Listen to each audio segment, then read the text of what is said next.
Friday here in Blacksburg, and buckle up because we've got a good one for you. The 10th ranked Virginia Tech Hokies trying to get back in the win column. Meanwhile, Georgia Tech will try to take their first series here at Tech Softball Park in nearly 15 years. It's a rubber match in the ACC, the Battle of the Techs, and we've got it for you here on the ACC Network Extra. Joined alongside the former Tennessee Lady Vol softball star Riley West, I'm Braden Shanks. So glad you can be with us. Riley, we've seen a lot of action this weekend, and both teams have taken one of the games. Rubber matches are why you play in the ACC, and this comes at the perfect time right before the ACC tournament, so both teams can prepare for chasing that championship. And how do you win those championships? It has to have excellent pitching, defense, and throw in some clutch hitting. As we mentioned, the offense has been big all weekend long. Virginia Tech took the opener on Friday night. They were able to get the offense going, but then you flip the script into Saturday, and it was Georgia Tech that prevailed victorious. And Georgia Tech, they really turned it on in that game too. Really hitting with runners in scoring position, which Coach Aileen Morris told us that that's what they needed to do. They had to score and have those big hits with people on base.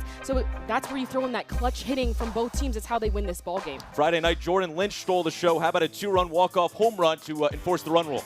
Jordan Lynch has almost an unslumpable swing, and that's because when she gets that front foot down, it triggers her rotational forces, that backside to be able to drive balls to both sides of the field. She has power going just about everywhere. And meanwhile, for Georgia Tech, when the Jacks are stinging, it's Alyssa Willer that gets hot. And she is the catalyst for this offense. When she is on, Georgia Tech's offense is on. You see that 2-run home run, and then the cherry on top was just hitting the ball hard, defeating those Virginia Tech pitchers, and she did it all night long. Willer will once again bat atop the lineup for Georgia Tech as the Yellow Jackets will see Emma Mazzarone for the second time this weekend. Maz got the start Friday night, and the Southpaw will once again start in the circle. And she has been excellent all year long. One thing that she struggled with Friday night was her command, putting people on base, but she really grew from that, bared down, and then throughout the game started to throw more strikes. So today, that's what you look from her, is to get ahead early and to attack these batters. Here is that big matchup of Mazzarone and Willer. First pitch is below the knees, and we are underway here on this Sunday afternoon. The Battle of the Techs, Virginia Tech and Georgia Tech late in the ACC schedule. Both of these teams want to come out of Blacksburg with a big series victory.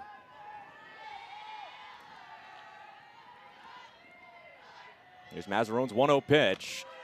This one, a called strike on the outer third, now 1-1.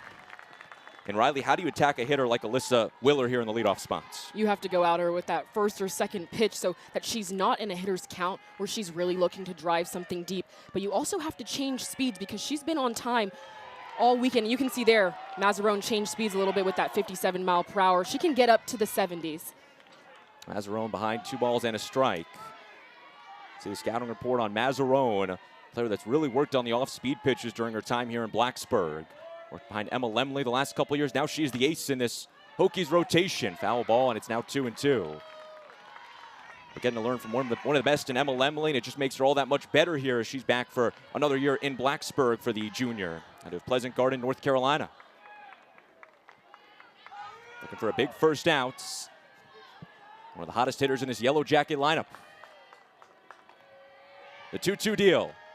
This one skips away, counts now full. Does it make any difference for Mazzarone starting that game Friday, now coming into Sunday, seeing this lineup already once?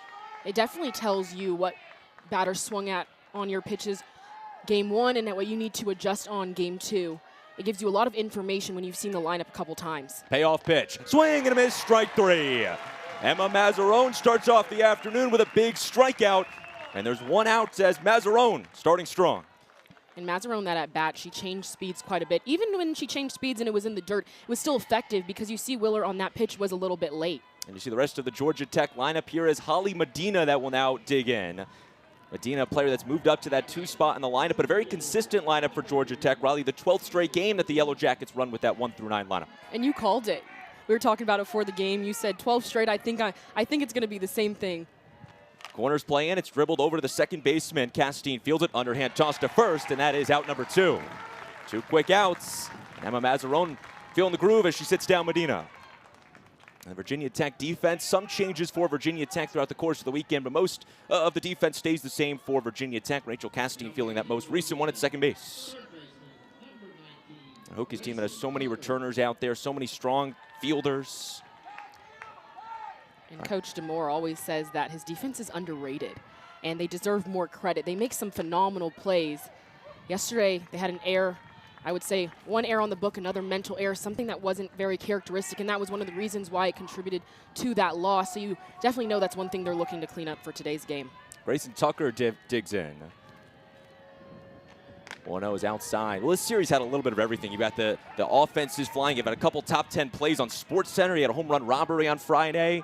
A lot of speed, a lot of great pitching. I mean, what else can you ask for in an ACC series? It's been a really fun series to watch and now get to call. 2-0, this one misses inside, now 3-0. We talked about Riley Mazzarone, had some of the command issues on Friday, put some runners aboard, kind of getting in her own way on Friday nights. When she is on an attacking batter, she is unhittable. It just, when she gets in her own way, like you mentioned, you saw that against Duke. Game 1, she struggled. Game 3, she came back for that run rule victory and was just on fire. And when you ask Coach DeMoore what your message is to her, he says it's simple. Just don't walk people. Get ahead from the very first pitch, and you've already seen that today. First 2 batters going right at them. 3 balls and a strike. Mazzarone's deal. Off speed's in there. Count is now full. Well, Emma Mazzarone trailed in the count, 3 balls and no strikes, now works it back full. Facing the 3-hole hitter in Grayson Tucker. Big payoff pitch, en route home. This one clubbed, and it's going to get past the reach of the shortstop Rose into center field, and Grayson Tucker has the ball game's first hits. So the Yellow Jackets have a hitter aboard thanks to Grayson Tucker. Now it's a 2-out rally for Addison Leschber. Mazzarone trying to settle back in as her head coach looks on, and Pete DeMoore, the 8th-year head man of Virginia Tech, and he's really put Virginia Tech on the map when it comes to college softball, Riley. He has, and I've even gotten to play against him, and just the threat of their offense and then having those ace pitchers. They're just a consistent team through and through. I don't think they get enough credit throughout the year, and then they get noticed more going to postseason, but this year their offensive numbers, their strikeout leaders with Mazzarone and Carrico, just a complete team. 1-0. Misses high and away, 2-0. One of the mainstays here in Blacksburg and the coaching carousel in Virginia Tech. And Pete DeMoore has really built a program here in Virginia Tech. The super regional appearances, three in the program, 2 under his leadership, and a whole lot of NCAA tournament appearances. 2-0. This one outside, now 3-0. And what have you seen so far out of Maz and some of those kind of commands early through her first 16 pitches? Yeah, early in the count, she's struggling a little bit with the horizontal pitches, her curve and her back door. And that's kind of where Georgia Tech was able to do some of their damage on Friday night, was when she had to go more horizontal, because her best pitches are those vertical breaks, that drop ball and the rise. 4-pitch walk, and it puts Leschber aboard. We introduced you to the Virginia Tech head coach and Pete DeMoore. You look at the third base coaches box, and how about Eileen Morales in her 9th season? 2 head coaches with a whole lot of history and pedigree in the ACC, and Morales, no exception, for a former Jacket player herself turned head coach. She was a phenomenal player. Still leads a lot of offensive categories for Georgia Tech. So just to coach at your alma mater, there's nothing better than that. And then a rubber match on Sunday against a top 10 team. I just know she's fired up and wishes she could probably put on her helmet and get an at-bat there. It's even funny when the coach's calls leading into this one. She talked about her playing days here coming to Virginia Tech and how tough it was to play at Tech Softball Park as the Hokies will huddle up. It's one of the most underrated atmospheres here in the ACC. When you look at the fans filing in, you've got the wind blowing out, kind of a little elevated here. So definitely plays to Virginia Tech, but Georgia Tech going to try to come in and steal away a series victory for the first time in nearly 15 years. 2011, the last time Georgia Tech won a series here at this ballpark. And I'm sure Georgia Tech knows that, and Coach Morales has explain to them how much it would mean to them based on how many years it's been. And being able to control those emotions, knowing the feat ahead of you and what you can accomplish today, is going to be another extra added challenge for Georgia Tech. But this is the situation that Coach Morales knew that they were going to be in, and said when they get their opportunities, this is when they want to have their best at-bats, put some great swings on the ball when people are on base. She said she knew they can't beat Virginia Tech's offense with just single-run home runs. It has to be multi-run home runs, so just a great position for them right now. Here's Reese Hunter in the right-handed batter's box, the backstop for Georgia Tech this afternoon. Mazzarone's 2-0, misses inside, now 3-0. Runners on first and second as Georgia Tech stringing together a couple good at-bats here with 2 outs. The Jackets team trying to get the situational hitting going. The runners in scoring position battle has been the big one all weekend long. First, the 3-0 pitch from Mazzarone. This one a called strike on the outer third. You looked on Friday night, Georgia Tech went 0 for 5 in the runners in scoring position hitting. They lost that game. Last night, it was Virginia Tech that went 0 for 5 in the runners in scoring position battle. So the Yellow Jackets trying to find that big first hit as the game's first run stands on second base. 3 balls and a strike. Hunter tees off into right field. Mazzell chasing it back on the warning track. Looks up and this one is gone. 3-run bomb for Reese Hunter, and the Jackets strike in the top of the first.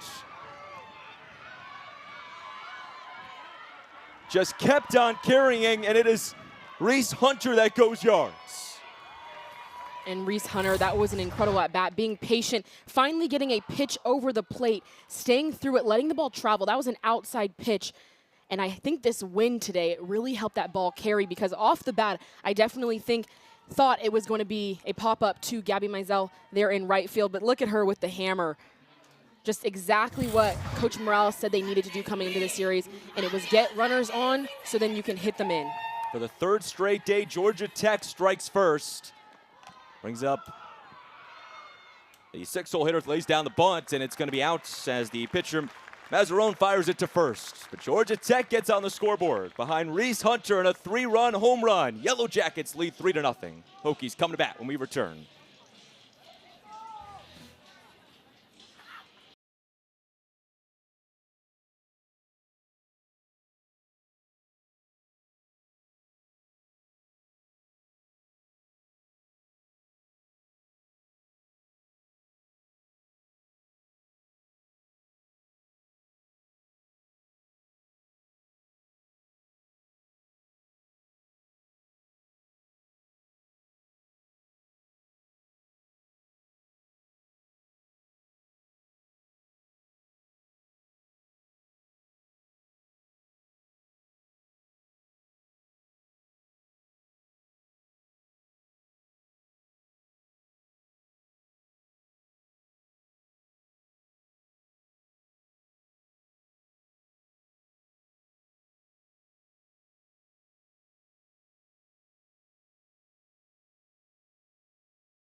Monday afternoon in a rubber match in the Battle of the Techs. Georgia Tech put a crooked number up in the top of the first. The Jackets lead 3-0. As you see the lineup that Pete Demore has penciled in, a few changes, but you got your mainstays at the top with Addison Foster and Jordan Lynch in the top 2 spots. Yeah, they have just been there the entire year, able to get on no matter who the pitcher is, no matter how many runs they're down. Just they stay steady, don't get too high or too low based on how the game is gone. And they always fight back when a team scores, so very interested to see their fight right now after Georgia Tech scored that 3-run home run. Mentioned the 3rd game of this series and the 3rd game that Georgia Tech has struck first. As Sydney Watts will take the circle for the Yellow Jackets, 2nd day in a row that Watts will go at it after a good start yesterday for Georgia Tech. You had to wonder who Coach Morales was going to start in the circle. She said that it was going to be a staff approach all weekend based on the caliber of Virginia Tech's offense. But Sydney Watts had a good start yesterday, then ended up walking a run in. So just a little bit of that command, but she has the stuff. She can basically work in all 4 quadrants of the game. Likes that arm side tail. There you see it, rise, drop, curve, screw. Has just about everything, but needs to be consistent with strikes early in the count. 2 2/3 innings yesterday for the Jackets and a victory for Georgia Tech. Now she sees Addison Foster in his leadoff spots. Foster, the transfer from Stetson down in Florida. Big time get by Pete Demore and the crew out of the transfer portal. The 2-0, this one goes over her head. Now 3-0. And how big is it to have a player like Foster in that leadoff spot setting the tone for Virginia Tech? It's very important to get that first runner on, but to start the game, that really is where the momentum happens a lot of the time. I mean, Georgia Tech, I think they're carrying that momentum from yesterday, and so Virginia Tech has really got to have a great first inning. It starts with a walk just like that. So Foster draws the 4-pitch walk, and the Hokies have the leadoff batter aboard. Now we see time called by home plate umpire Jill Poole, and she will start walking out to the pitcher. Jill Poole calling the balls and strikes. David Reinecker at first base and Greg Craps, our third base umpire. And this was an interesting at bat. Sydney Watts yesterday she had some trouble with the mound. During warm-up, she had a hesitation pitch where she went off the mound and then completely stopped. So that was just an interesting first at bat that she threw to Foster. None of the pitches were in the zone, but there she does work back and get a strike. But just wondering if the mound is throwing her off with her timing. This is upstairs 1-1. And what's kind of the ideal conditions for the circle out there? What are the pitchers' ideal kind of your situation out there in the circle? Yeah, the ideal situation is flat. You want to be able to come right off the mound, right towards the batter. But when you put a runner on, it makes it a lot tougher thinking about what pitch to go for against especially a batter like Lynch. So Jordan Lynch digs in, leads the team in home runs, batting average, a whole lot of statistical categories as Sydney Watts tries to find her footing near the bottom of the first. The 1-2 pitch. This one popped foul, and we'll do it again. So Lynch gets a piece of it. Jordan Lynch seeing a huge improvement into her sophomore season here with Virginia Tech. Has really kind of commanded that number 2 spot for most of the season for Virginia Tech. 1-2 pitch. Golfs it foul down the left field line. Got another piece of it. And the at-bat continues. It looks like, Riley, that Lynch is now kind of going into that protect mode in the plates. Definitely, and she doesn't strike out very much. She has a really calm and patient approach with 2 strikes. She just tries to foul off until the pitcher misses one over the heart of the plate. 1-2, a skipper in the dirt. Moves it to 2-2. A Virginia Tech team that doesn't strike out a whole lot as a hitting core. You saw with Kylie Aldridge, who's in the hole, a player that struck out just twice all season. She struck out twice last night. But it really gives that offense that upper edge when they can put balls in play and not be victims of the K. 2-2, this one popped foul. Sydney Watts, a pitcher that really kind of goes all over the place, and Jordan Lynch, who's at the dish. See the heat map and really feels like she can protect all over the place. All over. She has power to all parts of the field. So as a pitching staff, you really have to understand what she might be looking for in that situation. 2-2, swing and a miss, strike 3. Sydney Watts goes to the inner third, and that is a big first out here in the home half of the first. Watts located that pitch perfectly on that inside corner, tight and in on the hands. It's almost unhittable. You saw that heat map. Lynch can go all over the field, but when you work it that tight, especially with 2 strikes, when she's trying to foul pitches off, it's hard to get her barrel to it. First pitch misses inside. Taking off for second is Foster. And the wild pitch moves Addison Foster up into scoring position. New batter is Nora Abramovich. As Abramovich will try to convert here with a runner in scoring position. 1-0 misses low, now 2-0. Both pitchers struggling to find this strike zone in the opening inning. And both of their misses are pretty far out of the zone. I'd like to see more competitive pitches, even if they're 1 ball off, a few inches off, but you really want to entice batters to swing at pitchers' pitches, and right now they're being able, on both sides, the batters are able to be selective over something that's hitting a lot of the white because pitchers are having to go there right now. 3-spot hitter for Virginia Tech, ahead in the count, 3-0. Watts' deal, and this is ball 4 missing inside. It puts runners on first and second after a pair of walks dealt by Sydney Watts. And when we talked about it in the opening, what wins championships, and I would say Championship Sunday when it's the rubber match, is starting with pitching, then defense and clutch hitting to top it all off. And when you're putting runners on base, those free passes, it's putting more pitches on your pitcher's arm, but also allowing Virginia Tech to settle in against the starter. Kylie Aldridge sees a first pitch called strike. This is some deja vu for Aldridge. Take you back Friday nights, bottom of the first, 3-run home run. Aldridge belted her 7th of the season. Here she is on Sunday. Runners on first and second. A chance to tie it up with a 3-run homer if she can hit one out. Counts a ball and a strike to the Hokie catcher this afternoon. Snapped a 27-game on-base streak yesterday. The 1-1. Watches it upstairs, now 2-1. And yesterday's game wasn't too long ago. This was a short turnaround for both teams. It was a 7 p.m. start, so they didn't get out of here till late, had to come here early. I'm sure they were up early, didn't get much sleep, so just the turnaround makes it really tough. 2-1.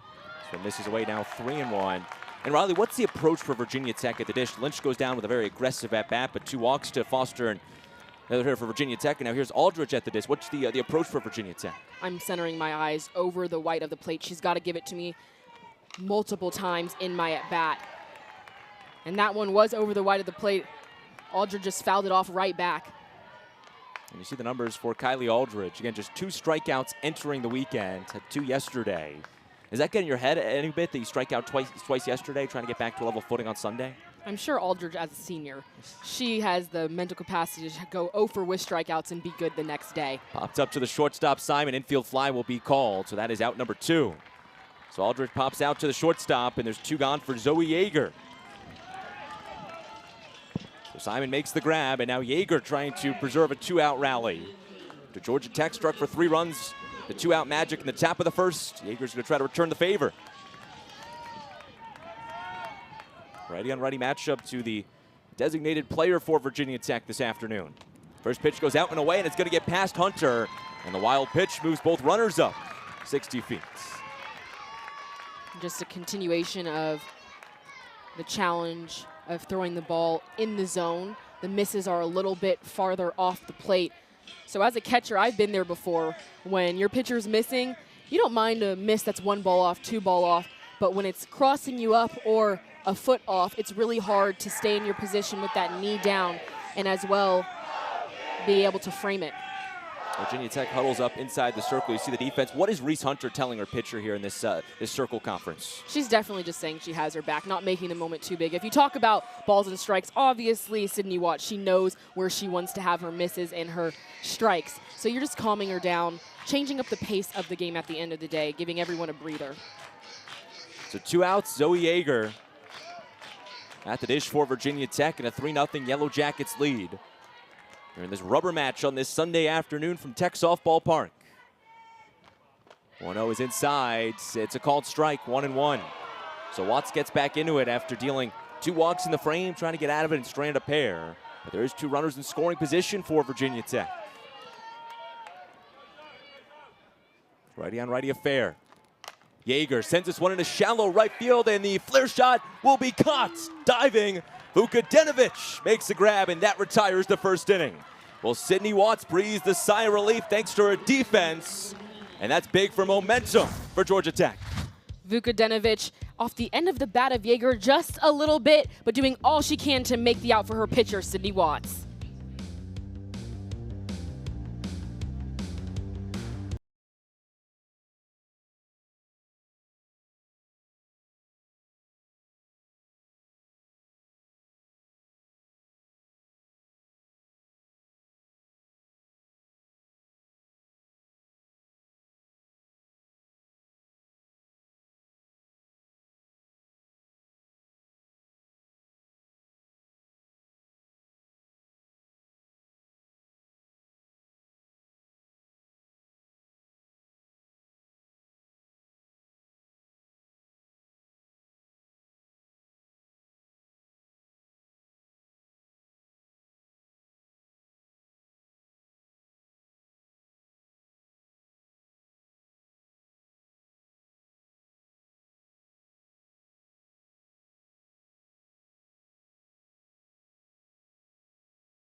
Georgia Tech leads Virginia Tech 3-0. You see fans filing in every aspect at TSP. Got the hoodies on, they're all bundled up.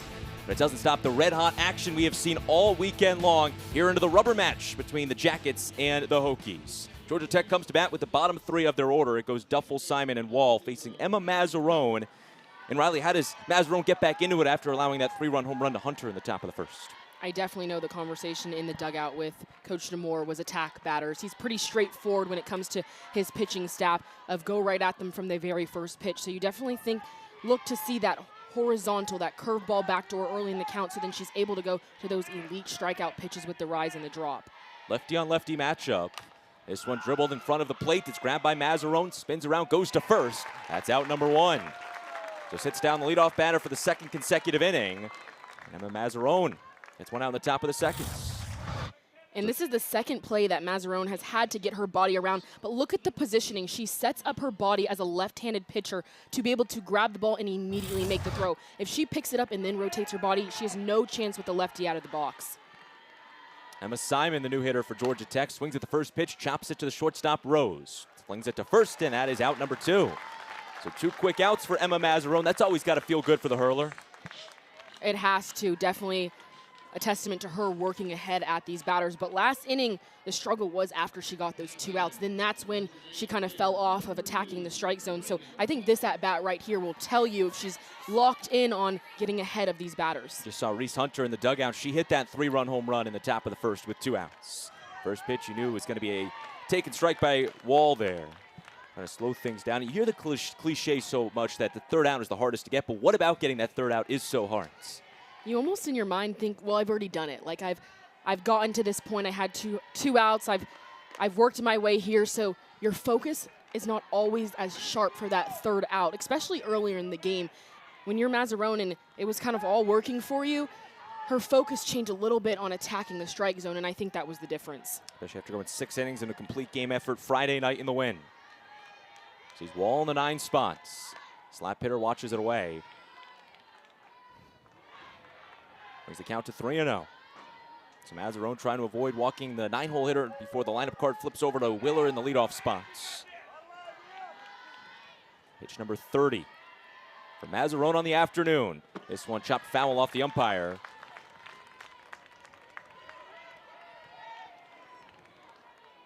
The count's 2-2. So Mazzarone looking for a nice, easy peasy 1-2-3 frame, but has to sit down the 9-hole hitter and Wall first. Lefty on lefty. The deuces are wild. Pitches home, strike 3 swinging. Emma Mazzarone gets out of the second inning, 3 up, 3 down. And the Hokies will trade the gloves for the bats in the bottom half of the second as they trail 3-0. Virginia Tech and Georgia Tech. The rubber match keeps on rolling when we return.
The 3.2-mile run in remembrance. Thousands of people running across the Virginia Tech campus, running underneath Torg Bridge, and yeah, getting to go to Lane Stadium, walking out of the tunnel where the Virginia Tech football team runs out of, and now all the Hokies faithful filing in to Tech Softball Park for the bottom of the second here between Virginia Tech and Georgia Tech. But always a cool event that they put on here late in April, commemorating the shooting back in 2007, 32 students and faculty that lost their lives, the 3.2-mile run in remembrance, something they've done the last 19 years here in Blacksburg, Virginia.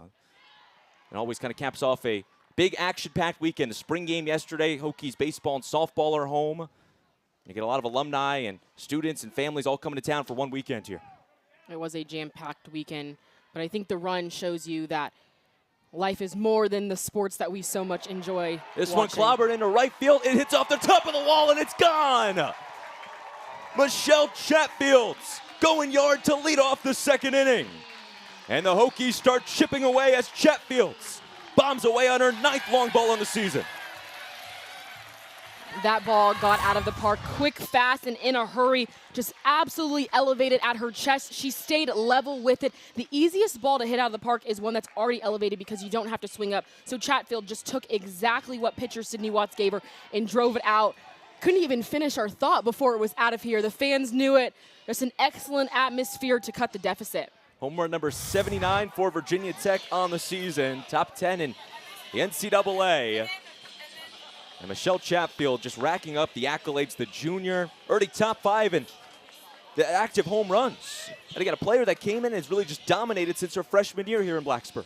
Just gotten better and better every single year. And that's one thing Coach DeMoore prides himself on is when he has players like Chatfield and like Aldridge for multiple years, they come in good, but he makes them even better. And a lot of greats have come through this Virginia Tech program. Emma Ritter, Bree Peck, Corey McMillan a season ago. Michelle Chatfield had the chance to learn under all those players. And now, as we talked about with Emma Mazzarone learning under Emma Lemley, well, Michelle Chatfield has had the same thing, a chance to step up.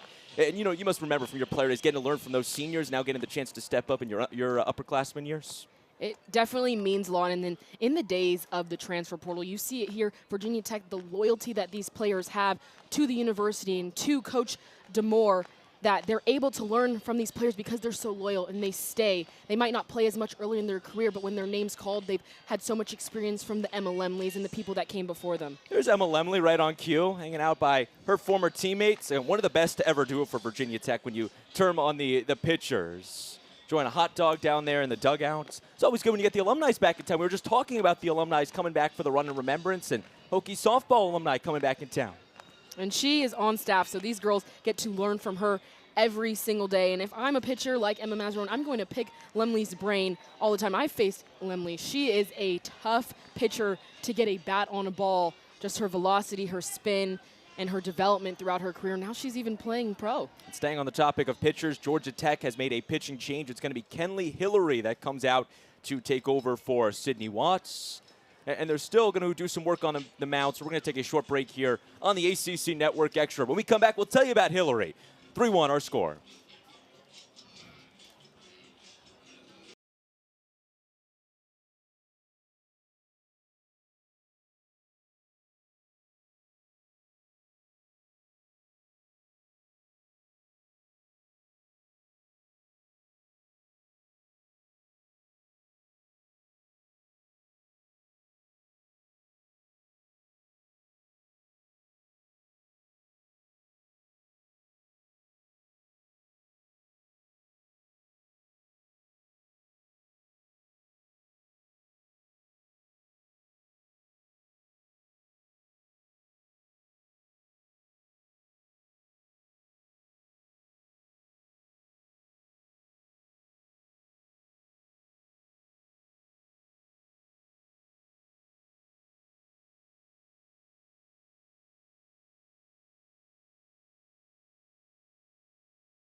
First one out of the bullpen for Georgia Tech. And the right-hander will take over with a 3-1 lead intact for the Yellow Jackets. And what's the scouting report on Hillary? She has an elite changeup. You saw it yesterday, and you knew they were going to bring her back into the game today. She's that low to mid-60s, but her spin is elite. She likes to work horizontal, and then that changeup that I mentioned is just elite. It disrupted Virginia Tech's timing all night yesterday, and she was the key to that Georgia Tech victory of just coming in, the energy, the atmosphere. She shut them down. First pitch, this one flared over to the shortstop, but Simon grabs it. Out number 2, route number 1 checked down. So 1 out after the pop fly to the shortstop. Gabby Mazzella will now try to change course after a 1-pitch out for Hillary. And that's what Hillary did yesterday. She got a lot of strikeouts as well as miss hits off the end of the bat. She immediately went in with that off-speed pitch and got Castine out in front. 4 1/3 innings pitched yesterday. 4 hits allowed, just 1 run. First pitch, this one popped foul. It's also interesting when you look at Hillary, a player that's allowed the 9th fewest walks in the ACC this season. You think that's a good kind of change of course from Watts, who struggled to find the strike zone? Yeah, Watts did struggle, but sometimes it works as effective wildness, you might say, of batters. It's hard for them to settle in and be patient, but now they've seen that side, and it's kind of the complete opposite. Hillary goes right at batters, and then she changes speeds a little bit more. The day is done for the starter for Georgia Tech, Sydney Watts. Goes just an inning. Kind of knew she was going to try to go through that lineup one time through, but the leadoff home run by Michelle Chatfield booted her from the game. But the good news for Georgia Tech, they got a 3-run home run, so they still lead by 2 here at the bottom of the second. The 1-1 pitch to Mazzell, misses in the dirt. Now 2-1. And Coach Morales for Georgia Tech, she mentioned this weekend with Virginia Tech's offense, she knew it was going to be a complete staff approach. They were going to see multiple pitchers throughout the weekend, and so you knew that they were going to bring Hillary back in the game. Grounder to the third baseman, Tucker. Fires on the run. It's out number 2. How about Grayson Tucker on the quick grab and release? And 2 outs after the leadoff home run from Michelle Chatfield. That was a good play that Tucker made look easy down at third base. Always throwing on the run is tough because your feet aren't set, but understanding the speed, direction, and the hop to go get it, and then that was a solid throw over to first. 9-hole batter and Annika Rose digs in from the right-hand side. First one misses inside, 1-0 to Rose. The junior back for year 3 with Virginia Tech. A nice ball game yesterday, 2 hits. 2 of the team's 6 hits and a loss for the Hokies yesterday. 1-0, called strike on the inner thirds. Brings the count to 1-1. You can tell this Georgia Tech team is trying to paint that inner thirds.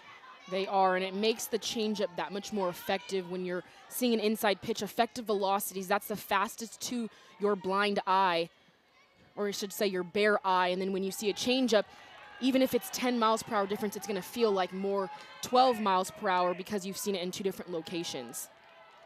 2 balls and a strike on Annika Rose.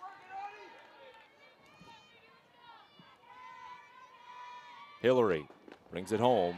This is once again inside, now 3-1. We got Addison Foster who stands on deck, the leadoff hitter for Virginia Tech. Hillary trying to get out of this second inning. Got a very lethal batter on deck. Addison Foster. 3-1. Upstairs, ball number 4.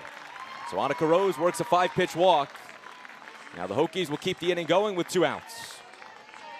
And always, as a pitcher, you want to go after that 9-hole batter because you know putting them on base with the run producers there at the top, it's always going to be a challenge.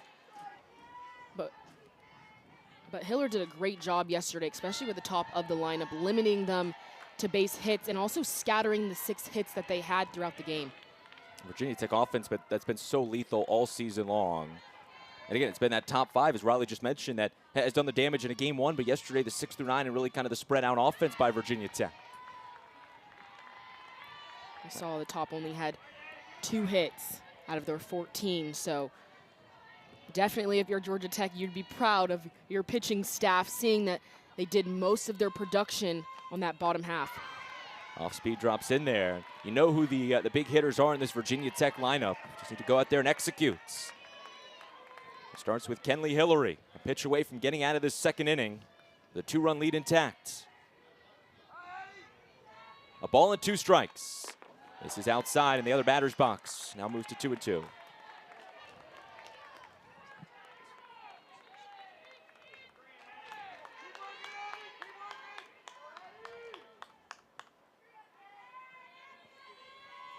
The 2-2 pitch. This one swung on, stopped by the pitcher, Hillary. Flips it to first. That is out number 3. So Hillary gets out of the inning untouched, but not before the leadoff home run from Michelle Chatfield. We will talk with the Georgia Tech head coach, Eileen Morales, when we come back. More softball when we return.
the visitors from Atlanta. Georgia Tech with a 3-1 lead over Virginia Tech. We have the chance to talk with the ninth-year head coach of the Jackets, Eileen Morales. Coach, you get the big 3-run home run from Reese Hunter. What have you liked out of the offense all weekend long?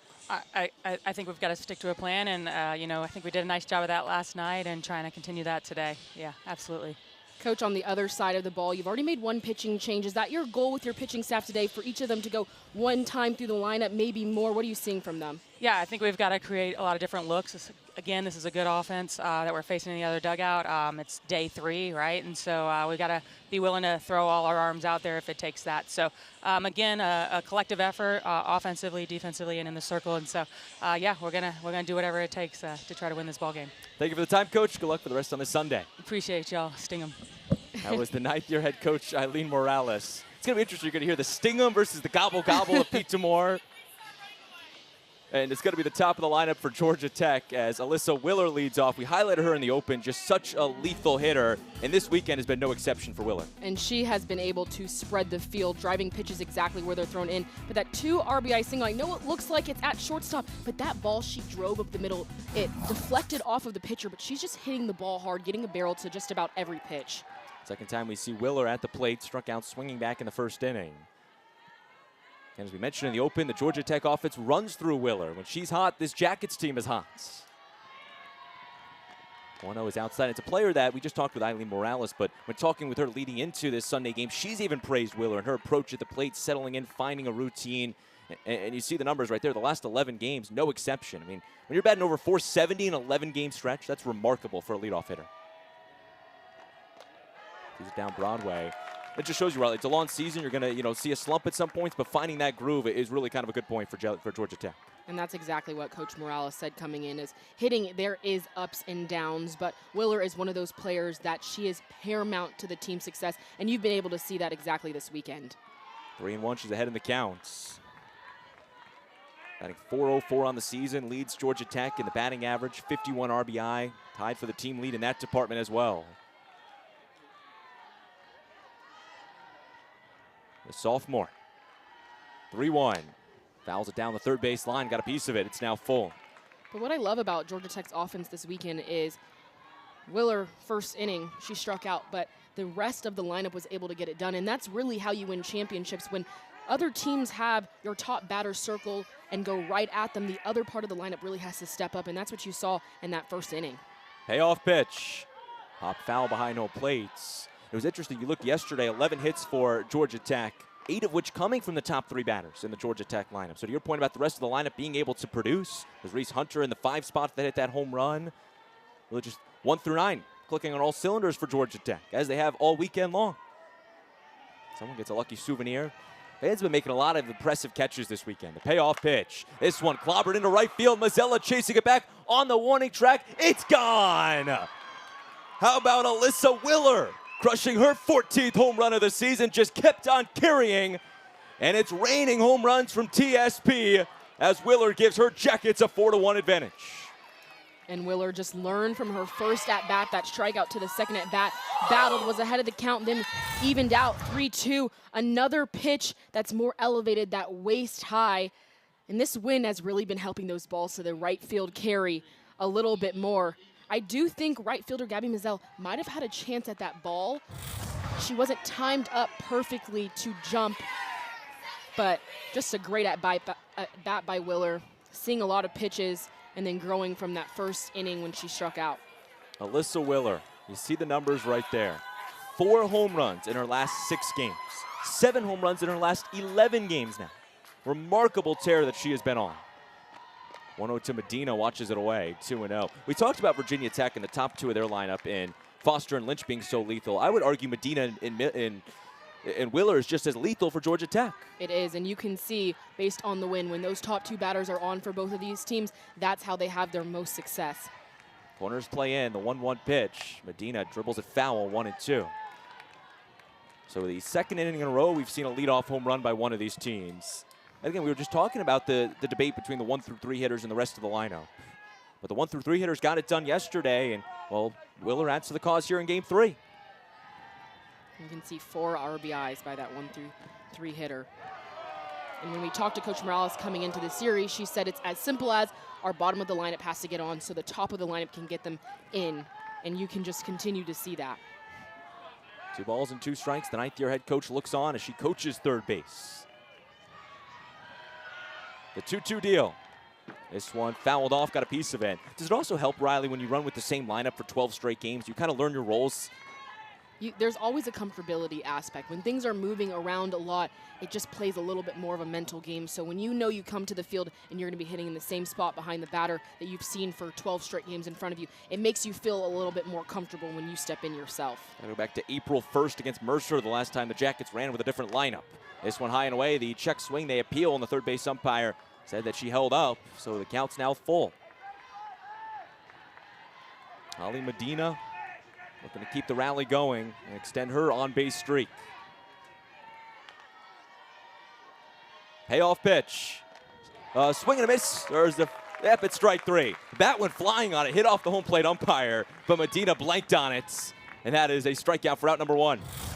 And Emma Mazzarone just has some filthy spin on this to the point where Medina let go of her bat. She's working that backdoor curve to the lefty, which is a really hard pitch to work with, but glad everyone's okay with the flying bat back there. That ever happened to you in your playing career? Did you ever lose grip of the bats? Oh, definitely, especially playing in the South in the spring. Your hands get sweaty, bats fly, but it gets a little crazy back there, especially the catcher gets beat up a ton. Well, you see it in baseball, at least with the wood bats, the pine tar and all that. You don't really see that with the metal bats, though. On a frigid Sunday here in Blacksburg, the 1-0. This one grounded foul down the first baseline. It's 1-1.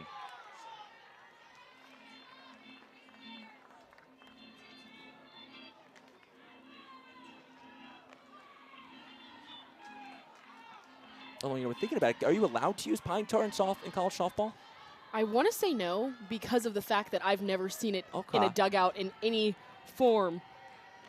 1-1 missing upstairs. That's what I was thinking on that. I mean, baseball, you'll see some guys do it. It's rare. But I don't think I've ever seen a college softball player on the on-deck circle get the pine tar on the bats. No, got to go with the batting gloves and the grip on the bats. And the grip's so good nowadays that you don't need anything extra when you got the glove combination. 1-1 is grounded to the third baseman, Lynch. A few shuffles, fires to first, out number 2. So after the leadoff home run by Willer, Mazzarone sits down the next 2 batters she faces. So now the cleanup hitter, and Leshber will dig in. 4-1, Georgia Tech leads. 2 home runs by the Jackets. All 5 runs have come via the long ball.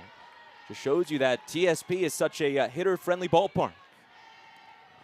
Lefty on lefty. First pitch at the knees, missing on Leshber. As a hitter, that must make you feel really excited when you come to a hitter-friendly park like TSP. Oh, absolutely. I know if I get a hold of a ball, especially going the Oppo Taco way, it will really help me drive a ball out the park. But as a pitcher, I know when you come to a field like this, you got to really think, keep the ball down in the zone. And all the home runs today have been elevated. They've been that waist high or even chest high. So as a pitcher, you really have to understand that and work down that knee area of the zone. So now and away in the mountain range here in Blacksburg, Virginia, the wind always seems to pick up as it's blowing out towards right center field. And that's where we've seen all 3 of our home runs. The Frank Beamer statue all the way in the distance. That's where the flags are stationed. Time called and a disengagement by Mazzarone. Trying to get out of this top of the thirds. Get her hitters back up at the dish. Upstairs missing at the eye level, now 3-1. So Leshber walked back in the first inning, came around to score on that Reese Hunter 3-run home run. Senior out of Texas, started her career at Minnesota before transferring to Georgia Tech. 3-1, this one is inside, ball 4. And it's a 5-pitch walk to put Leshber aboard for Reese Hunter, who had that big swing all the way back in the first inning. And this is what started our scoring rally. We knew clutch hitting was going to be a big factor in today's game, but that was such a patient at bat, letting the ball get deeper in the zone, being able to drive it to the right side. And with 2 outs, there's not much more clutchness you can have as a player. And Reese Hunter has had Virginia Tech's number over her 4-year career at Georgia Tech. First pitch in the dirt. The last time Georgia Tech was here at Tech Softball Park, all the way back in 2024, and she homered off of Lindsey Grine in the series opener on Friday night back in 2024. And here she is in her second trip, and as many times as she goes deep, taking Mazzarone yards. 1-0 pitch. This one lying down the left field line in front of it, a foul ball. We were talking about how hitters love this park, and you can definitely see Hunter. She is lights out when she comes here and she sees this wind blowing. There must be something special in the air for her. The Jackets look on with a 4-1 advantage here in the top of the third. Excuse me, swing foul ball.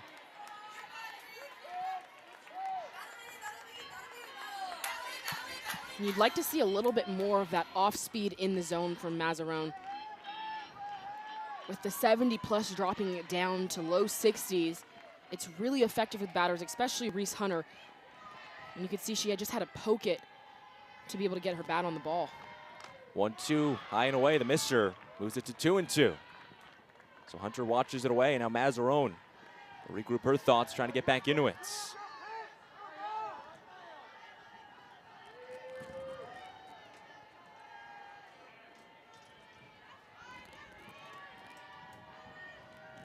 Deuces are Wilds. The pitch home.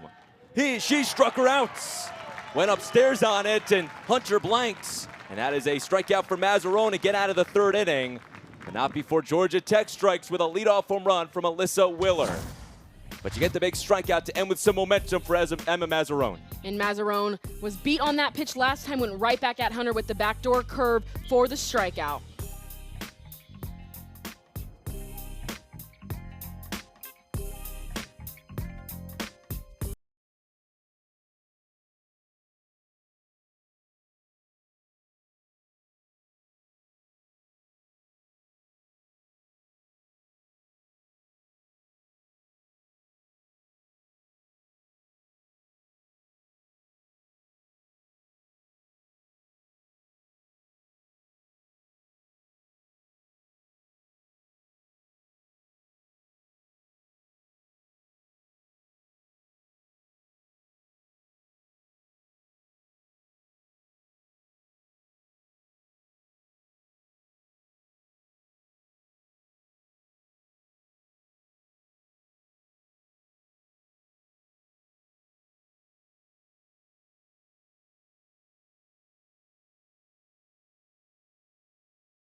Here on this Sunday afternoon, a rubber match between Georgia Tech and Virginia Tech. A lot of history that could be made by both of these sides. A 15-year drought could be broken. Virginia Tech could get back in the win column in the series department, and a whole lot at stake here on this Sunday afternoon. But to your point, Riley, this is why we love college softball.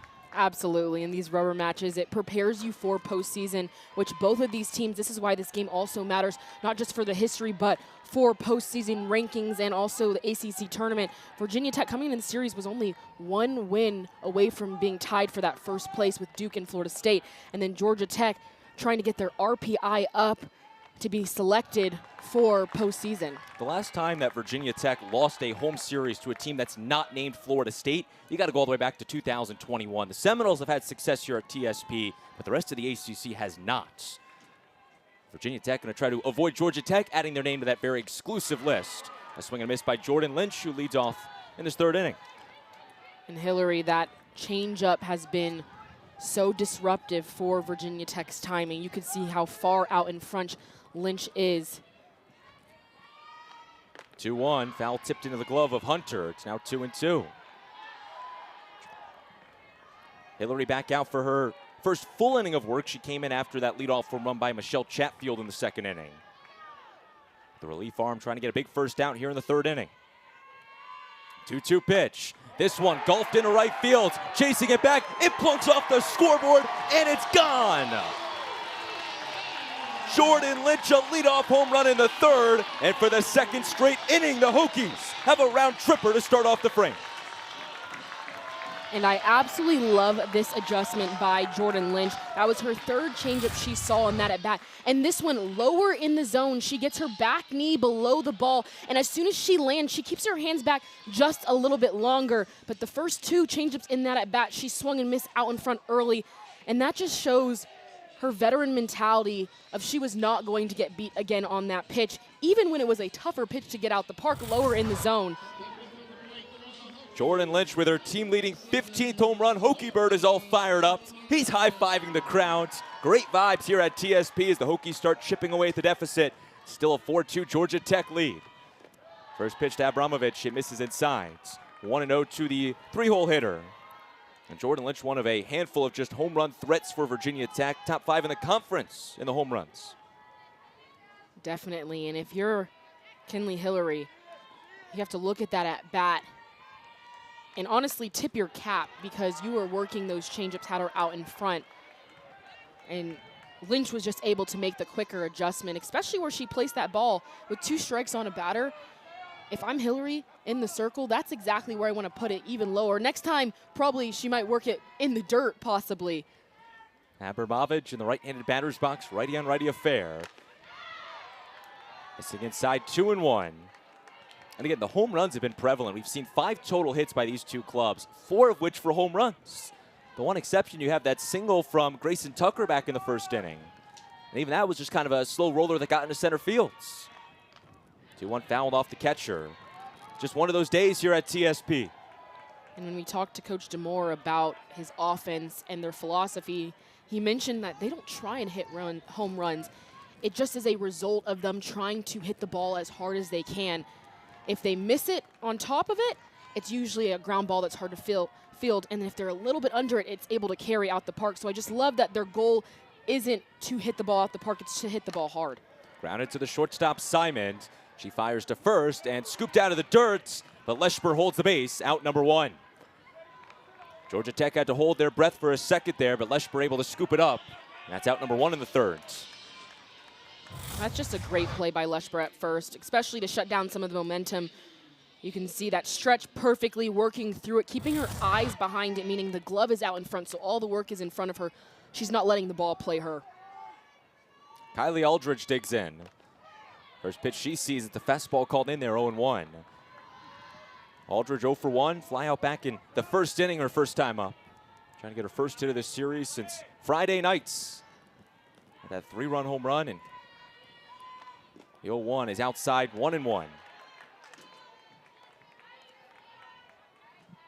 Game that Georgia Tech has led from the opening inning and has not looked back so far. Reese Hunter with a 3-run home run. Virginia Tech got one from Michelle Chatfield in the bottom of the second. 1-1, called strike at the letters. Brings it to 1-2. Again, that's the beauty when you're playing home run softballs. It takes just a few hits and all of a sudden this game could be tied for Virginia Tech. Definitely, as a lineup, that's in the back of your mind of, yeah, we're down by 2, but it's not the same of when it's not a windy day, you're facing a really down ball pitcher. You understand that one swing can get you back in a ball game. And keep in mind, this is a Hokies team that did not hit a single home run all of last weekend against Virginia. 2-2 grounded to the second baseman, Duffel. Fields it goes to first, out number 2. So a routine 4-3 putout, sits down Aldridge. And there's 2 gone for Zoe Yeager. Well, I'll tell you, Riley, all these pitchers have really rebounded nicely after the home runs. They come back, get the next 2 batters out. And now 2 gone, and Yeager will try to extend with the 2-out rally. And that's one of the ways you're able to determine if a pitcher is elite or not, is their bounce back ability. If you let things compile, whether that be a home run, a walk, things happening in a row, that's when teams are really able to catch that momentum and ride with it. But both sides of the ball, Mazzarone and Hillary, when something's happened, a home run, they go after the next batter and they get an out. After all 4 of our home runs, the next 2 batters were sat down between Watts, Hillary, and Mazzarone. Allow the home run, then sit down. Well, the next 2 batters they face, so they're able to get back to more of that level playing field afterwards. And time is called. Look down the right field line. Don't see anything. So Jill Poole will take her position back behind the catcher.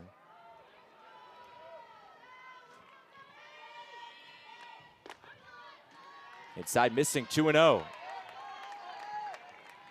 So Hillary trying to get back into it as she faces the designated player, Zoe Yeager. Yeager and Aldridge, the two catchers on this Virginia Tech team, they'll flip-flop who catches and who plays the DP. But two great bats in the middle of this Virginia Tech lineup, and Pete Zamora able to keep both of them in the lineup, which is such a huge advantage. This lineup 1 through 9 is so potent. If you're an opposing pitcher, when you play other teams, sometimes after that 1 through 4, 1 through 5, you can take a deep breath. Not with Virginia Tech. It does not get easier. Goes to the off speed. That one drops in there at the knees, 3-1. It always feels like Virginia Tech has so many just offensive threats. That's kind of the MO of this Virginia Tech team the last couple of years. It's a tall task for Kenley Hillary. In the circle, 3-1, popped up behind home plates. Counts now full. And I'm really surprised to see that Virginia Tech is not sitting the changeup from their first pitch of their at-bat. It's one of the only pitches that Hillary is able to spot for a strike consistently. You saw Jordan Lynch make that adjustment, but what I'd like to see for 1 through 9 for Virginia Tech is stepping in the box and only attacking that changeup. She's leaving it a little bit waist high, and if you can keep your hands back, you can drive it out the park. Payoff pitch. Foul down the third base line. Michelle Chetfield has to get out of the way of it, the on-deck hitter. Screamer down the third base line. It keeps Yeager alive. So the at-bat continues. Pitch number 7 between Hillary and Zoe Yeager. First time these two face off here this afternoon. Payoff pitch. This one lined down the left field line. It's curling, and it goes just foul. In front of that pitch from Hillary. Didn't quite have the distance, but it could have dropped for a base hit if Yeager could have straightened it up. Definitely, but if you're Kenley Hillary in the circle, that's a long strike to you. It doesn't do any damage. It does tell you that she's pretty on time with the change, so you're probably going to want to go hard and out for a completely different look. Payoff pitch will do it once again. This one misses in the dirt, ball 4, and Zoe Yeager is aboard. A 9-pitch battle won by the Hokies' designated player, and with 2 outs, a runner aboard for Michelle Chatfield. And we will talk with Pete Zamora, the head coach of Virginia Tech, when we come back for the top of the 4th. Trying to watch as this Hokies team can get a 2-out rally here, potentially tie it up with Michelle Chatfield. She homered her last time up. And always a home run threat for the number 4 for Virginia Tech. This is inside, ball 1. Over 30 career home runs. This will force a circle meeting for Georgia Tech. Eileen Morales comes out. And we talk about Michelle Chatfield back in the 2nd inning. Had just a screamer down the right field line. And look how elevated that pitch was. If she didn't swing it, it could have potentially been a ball. But like I said earlier, the easiest pitch to hit out the ballpark is one that is elevated because you don't have to swing up. And we were kind of having a conversation when she put a bat on the ball. And before we could finish our thought, that ball was out of here. That exit velocity had to have been 70 plus. And Coach Zamora always talks about the bat speed and swinging as hard as you can. And good things happen when you hit the ball hard, but when you get it up pitch and swing hard, it's going to be a home run. They put the numbers on the video board. 78 miles per hour in the exit velo, 214 on the distance. Wasn't the furthest, just barely hit off the top of the wall and got out of here. But hey, it gets the job done, right? Doesn't matter if it looks pretty or not.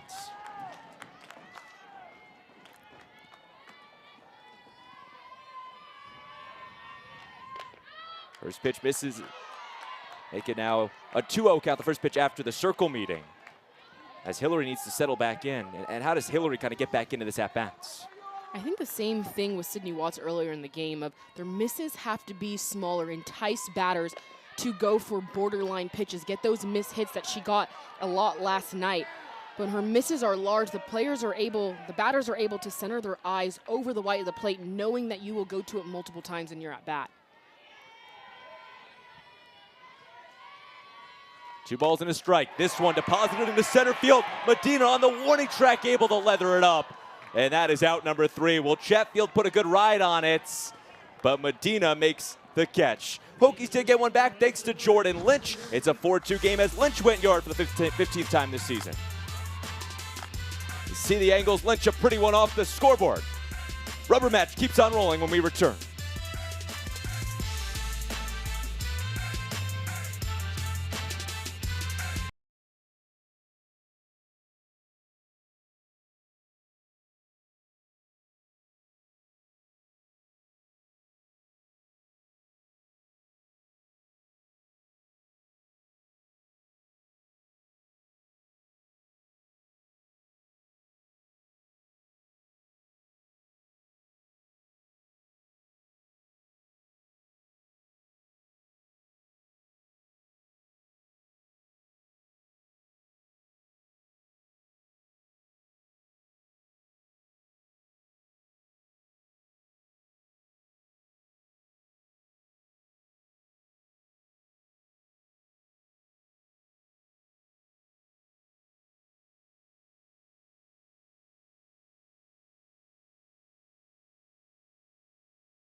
match between Virginia Tech and Georgia Tech. The Yellow Jackets on top 4-2. We have the chance to speak with the Virginia Tech head coach and Pete Demore, who's standing by the dugout. Coach, you trail 4-2. What sort of adjustments are you guys making in the back half of this game? Just get a good pitch and hit it hard. That's what we do all the time. So not really making adjustments, just get on time for what you're looking for and try to hit it. And on the other side of the ball for Emma Mazzarone, settling in a little bit more, but with the windy day like this and balls are flying out of the park, what is your message to her? We just got to get ahead. You know, that the first inning, the damage was done with 2 outs and single, walk, and then homer. So just got to work ahead, and then everything else just rolls off that. Thank you for the time, Coach. Good luck on the rest of the Sunday. You're welcome. Gobble, gobble. There's the gobble, gobble. Is that the first time we've seen both coaches give kind of the rally cries as they get off the headset? You had the sting 'em by Eileen Morales and the gobble, gobble by Pete Demore. I love it. I love it. I always want to hear if he does do that gobble, gobble. He's such a straightforward coach. Doesn't give you too much. It's always hit the ball hard, attack for pitchers. But every time he gives that gobble, gobble, it makes me smile a little bit up here in the booth, knowing he just keeps it real chill. It's also the first gobble, gobble we've seen this weekend, I might add. First pitch. Misses inside 1-0. But I got to ask, as a player, does it make you feel good having a coach that is kind of that straightforward? Does it make things easier? Absolutely. The game is so complicated. It is a mental game through and through. And so to break down a plan as simple as hit the ball hard, it also allows you to understand what can I hit hard. If that's my goal, I can't swing at a pitch down in the zone or 2 up in the zone because it takes my focus away from getting my barrel to the ball. So I love when it's that straightforward, it's that simple, because all these outside factors of playing college softball at the highest level, it has a lot of mental games as well. Pitch to Vukadinovic. It's low at the knees, now 3-0. 0 for 1 in the ball game for the 6-hole hitter for Georgia Tech. Leads the team in stolen bases, so she is a speedster you do not want to put on base. 3-0 count, shows bunt, pulls it back, and it's a 4-pitch walk. So the leadoff hitter aboard for the second straight inning for the Jackets. And now Duffel will get a chance to do some damage here in the top of the 4th. And that's exactly what we just talked to Coach Pete Demore about, of how can Mazzarone continue to get better throughout this game. And he said we've got to attack, especially against a left-handed batter that moves to a slap. They're not usually going to beat you with one swing of the bat. So those are the batters that if I'm a pitcher, I'm going to go right after and entice them to hit a ground ball, let my defense work behind me. Now we'll see how Georgia Tech plays this. Duffel showed bunt on the first pitch. The Jackets try to get some small ball going.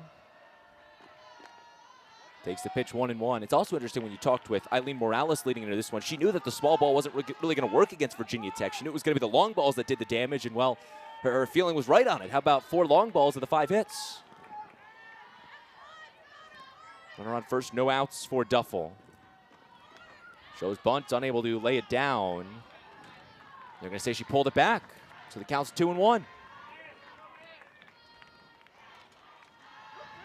Okay, the corners of Lynch and Chatfield crashing in.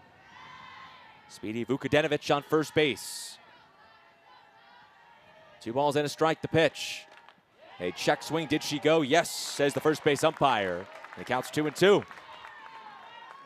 And if you're Georgia Tech's offense right now, Mazzarone's struggling down part of the zone, so you want to bring your eye level up.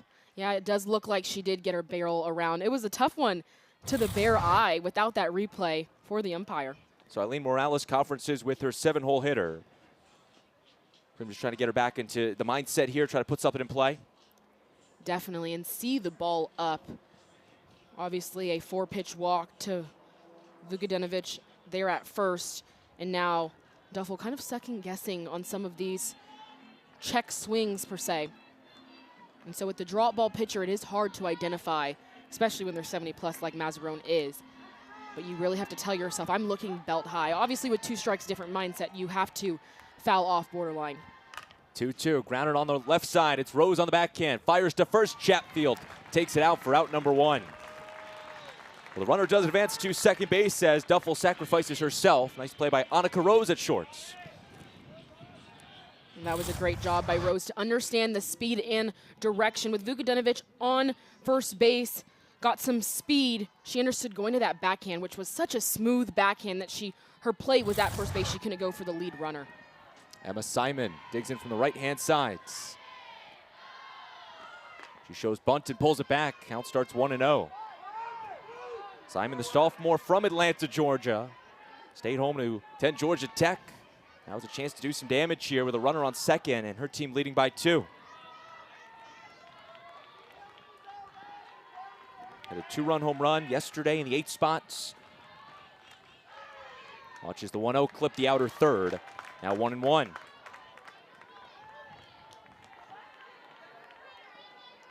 of 6 Yellow Jackets with 5 or more home runs on the season. Now just trying to do the little thing right and put the ball in play. Inside 2-1. And there's nothing more that fires you up as a lineup and as a team is when someone at the bottom of your lineup, that 8th spot, can get a hold of a ball and knock it out the park. That just fires you up completely, 1 through 9, that everyone can get it done. Time called is, see the Georgia Tech bench, they're fired up. A big win yesterday, trying to win their first series here in Blacksburg in nearly 15 years. That's just crazy to think about, that a team has not won a series here in Blacksburg in, what was that, 15 years? I mean, these kids were, what, middle school the last time that Georgia Tech won a series here? Yeah, it's been a long time for the Yellow Jackets, but it feels like they're carrying that momentum from last night's game. We talked about it earlier. It was a late start, quick turnaround, and they didn't stop. They immediately, that first inning, got a home run, got on the board. And so just continuing to pile on, being very patient at the plate with pitcher Emma Mazzarone. Josh Johnson, the third-year pitching coach of Virginia Tech, talks things over with the infields. Game 3, a rubber match between Virginia Tech and Georgia Tech. Both of these teams jockeying for position in the ACC standings. Hokies in that top 4 conversation. See, not action yet in the bullpen just yet, but some smiling faces. We'll see how much longer the leash is on Emma Mazzarone. Up over 70 pitches on the pitch counts. Runner on second, 1 out, top of the 4th. Facing Simon, grounds it to the first baseman. Chatfield knocks it down and will take it to the pillow herself. And the 3 unassisted is out number 2.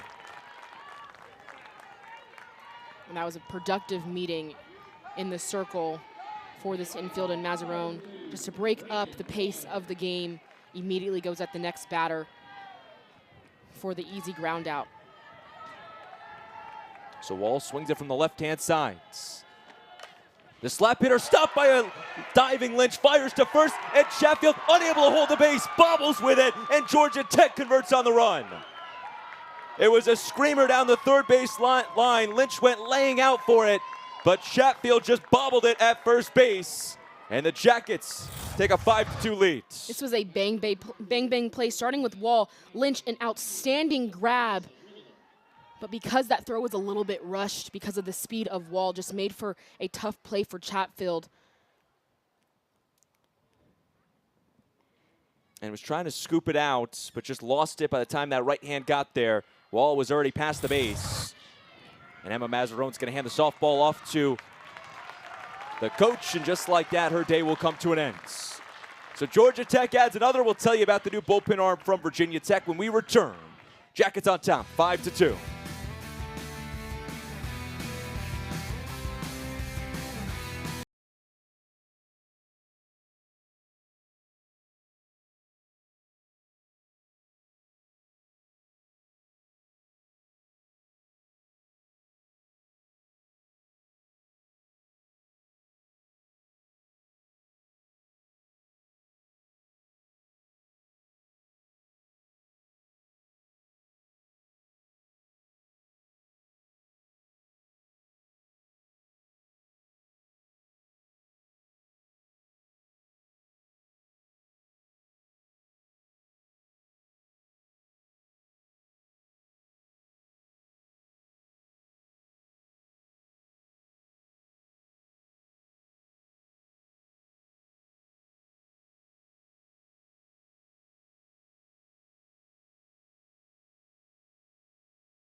All season long, but last night ran into some troubles, Riley. She did run into some troubles, and Georgia Tech was just on time from her very first pitch. Herico works the ball up, and as a rise ball pitcher, if you don't spin it enough, that's the ball that is easier to drive out the park. So definitely a game where she's looking to bounce back. She's pitched a ton for Virginia Tech this year, so you have no doubt that she's going to be a different pitcher today. See the numbers from yesterday. It was her first loss this season. She was 12-0 entering play yesterday, but got hit around 7 hits, 3 earned runs. The player, a sophomore out of Appomattox, Virginia. Now she sees the top of this Georgia Tech lineup, and it starts with Alyssa Willer. And it's no easy task entering the game with the top of the lineup duo. And you've seen it from both sides where they make that pitching change so the top doesn't see your starter more than once. The hitters on the top are amazing for both sides. And so if they are able to get their timing and see multiple different sequences of pitches, there's a chance that they're really going to be able to hit you hard. Mazzarone goes through the lineup twice before she departs out after 3 2/3 innings pitched. Hands it off to yesterday's starter in Carrico. A ball and a strike. The pitch to Willer. Right down Broadway, a called strike, a ball and 2 strikes. And that's the pitch that you're looking to see her have command of in every count, is that changeup. It is very effective to offset her rise ball spin. A ball and 2 strikes. Out and away, 2-2. Carricker, 2 strikeouts a night ago. Leads the ACC in ERA batting average against. Faces one of the most lethal hitters in this Georgia Tech lineup with Alyssa Willer. The 2-2 offer. Grounded down the third base line, hits off the glove of Lynch, knocks it down, no throw will be made, and Willer reaches for the second time in as many at-bats. It's going to go as an E5 against Jordan Lynch. It was a tough play, it took a big hop up on her, and the Jackets once again with a 2-out magic rally. And when you hit the ball hard, good things happen. Willer needed to take one more small step to continue to charge through the ball. That extra bounce allowed it to kind of play her, and you don't want to let the ball play you. You want to go get it. But just a few uncharacteristic errors from Lynch this weekend. And right before, she had that diving stop, and it was bobbled at first. So you definitely think that can play with your mental of not being at your best. But Lynch has been a shutdown defender all year long. This series has struggled a bit more. Well, you look at this 4th inning, a leadoff walk to Paige Vukadinovic, then back-to-back outs of Duffel and Simons. You had 2 outs. You have the ground ball down the third base line. If Chatfield can corral that, that's a 3rd out. You get out of it untouched. But a single there, then the E5 keeps the rally going as this one's golfed into center field. Foster getting on her horse. It drops before her. 1 run will score, and the Jackets take a 6-2 advantage as Holly Medina converts with her 28th RBI of the season. And I just love that this Georgia Tech team is not letting up. They're continuously putting the ball in play. That one off the bat for Foster in center field looked like it was a tough read. She hesitated just a bit, wondering whether to dive or keep the ball in front. But when you put the ball in play, when you put pressure on the opposing defense, always good things tend to happen when you do it enough. And Virginia Tech huddles up here. And you look at this 3-game series, Riley, what for Georgia Tech, what adjustments did they make yesterday that's been so successful as now the umpires are going to go to the replay monitor. They're going to see if the runner left early. I didn't see, was it a challenge by one of these teams or the umpires reviewing it? So challenged by Virginia Tech and Pete Coach DeMore. DeMore came out and talked to the umpires, and it was a pretty short conversation where he probably saw something maybe someone else in the dugout. We'll take a look at it here. You do wonder if he asked for the batter at first or second, but second base. Looks like her left foot might be on the bag as Carrico's releasing the pitch. It's a very close play, but obviously with that run scoring, if they were able to change this call, it would erase that run. And when is the exact moment that the runner can leave base? As soon as the ball is released from the pitcher's hand. So it's tough from this angle to see exactly when, but both runners' foot is on the bag when we start to see the ball appear out of Carrico's hand. Right about there, you can see even if they've both moved, their foot is still on the bag. So the umpire's looking at the play right here, trying to see if the runner left early. We think it's the runner on second base. And it looks to be that both of them were on time. Now, with the rule changes this year, If you use a challenge and it's a successful challenge, you get to keep it. If not, you lose it. So the call is going to stand. Both runners left on time, and Pete Tamor unsuccessful on the challenge. The Jackets lead 6-2. Let's take one last look at it. And it's a close one, but it always matters what is the original call on the field, because you have to have undoubtable evidence to overturn it. So I do think that was too close, even though her foot might have been right on time. You also wonder how long the umpires look at it, if that determines it. Quick review by our umpiring crew, and Georgia Tech picks up the run on it. They lead by 4 now. Grayson Tucker will try to keep the rally going for the Jackets. Already a 2-spot post in the top of the 4th. Drops in there at the letters, 1-1. But as I was saying before the review, Riley, what about Georgia Tech? What adjustments did they make yesterday that's been so successful now in the back half of the series? They've attacked earlier in their at-bats. They haven't let the good pitch that goes over the plate get by them. They just seem like more in an attack mode. And sometimes that happens. When you get beat down in game 1, you show up as a different team game 2, and you show a little bit more pride. And so it seemed like Georgia Tech's batters were thinking a little bit less and just going for it. 10-2 Friday night in favor of the Hokies, 6-2 yesterday in favor of the Jackets.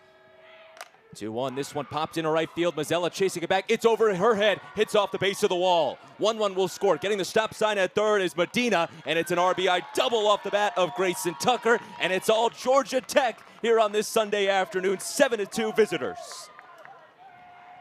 And Tucker just got every bit of that ball. It was an outside pitch, and she was able to keep that front shoulder closed and drive it out to right field on a line.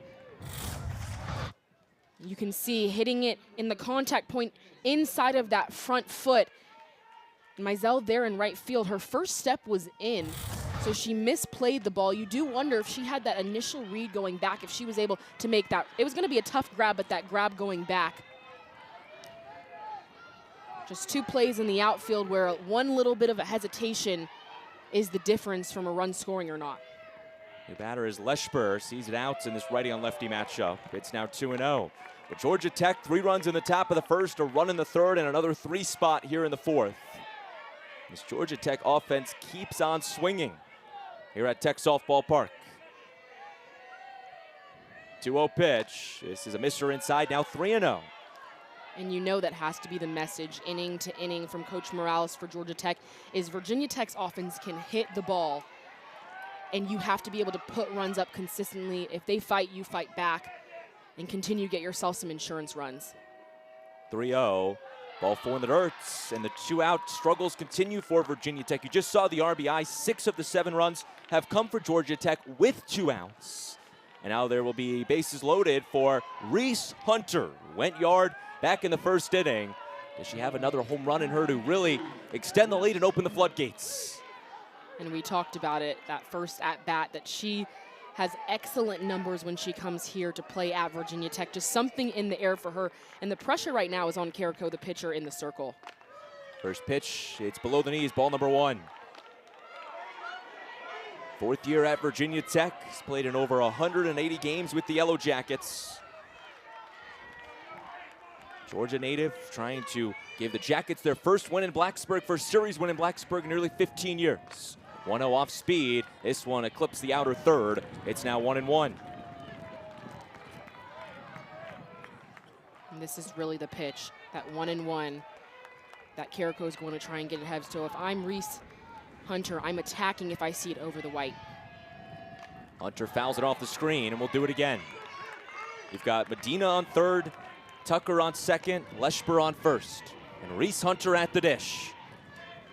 5-hole hitter for Georgia Tech, the 9th hitter to hit for the Jackets in this 4th inning.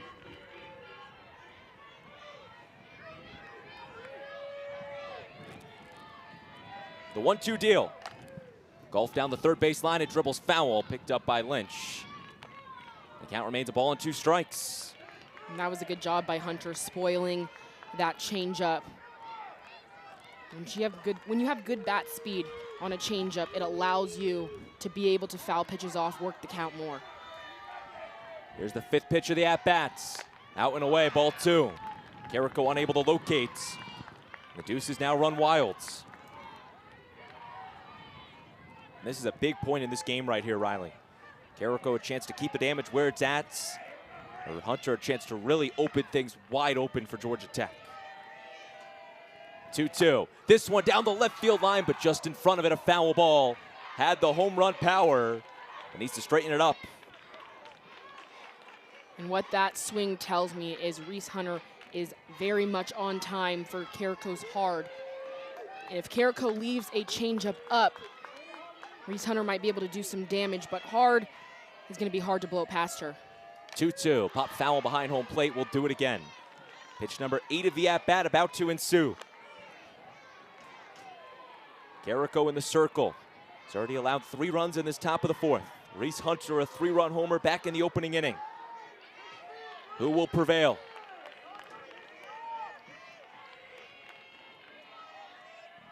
The pitch home. Inside, in the dirt, ball 3. Well, as if the anticipation couldn't build any higher, we'll have a payoff pitch. And with 2 outs, 3-2, the runners are on the move, so Virginia Tech's defense has got to stand their ground and not worry about if a runner is running in front of them to make a play. Payoff pitch. Hunter fouls it down the third base line. It keeps on going. He will see double digits in the at-bats. I assume as a hitter, the more pitches you see, the more comfortable you get at the dish. Your timing gets more on point every single time. Reese Hunter's able to get every pitch right now. Carrico's really going to have to spin it to get this ball past her. Payoff pitch. Foul down the third baseline once again. That is their sweet spot down that third baseline, just in front of that 57-mile-per-hour pitch from Carrico.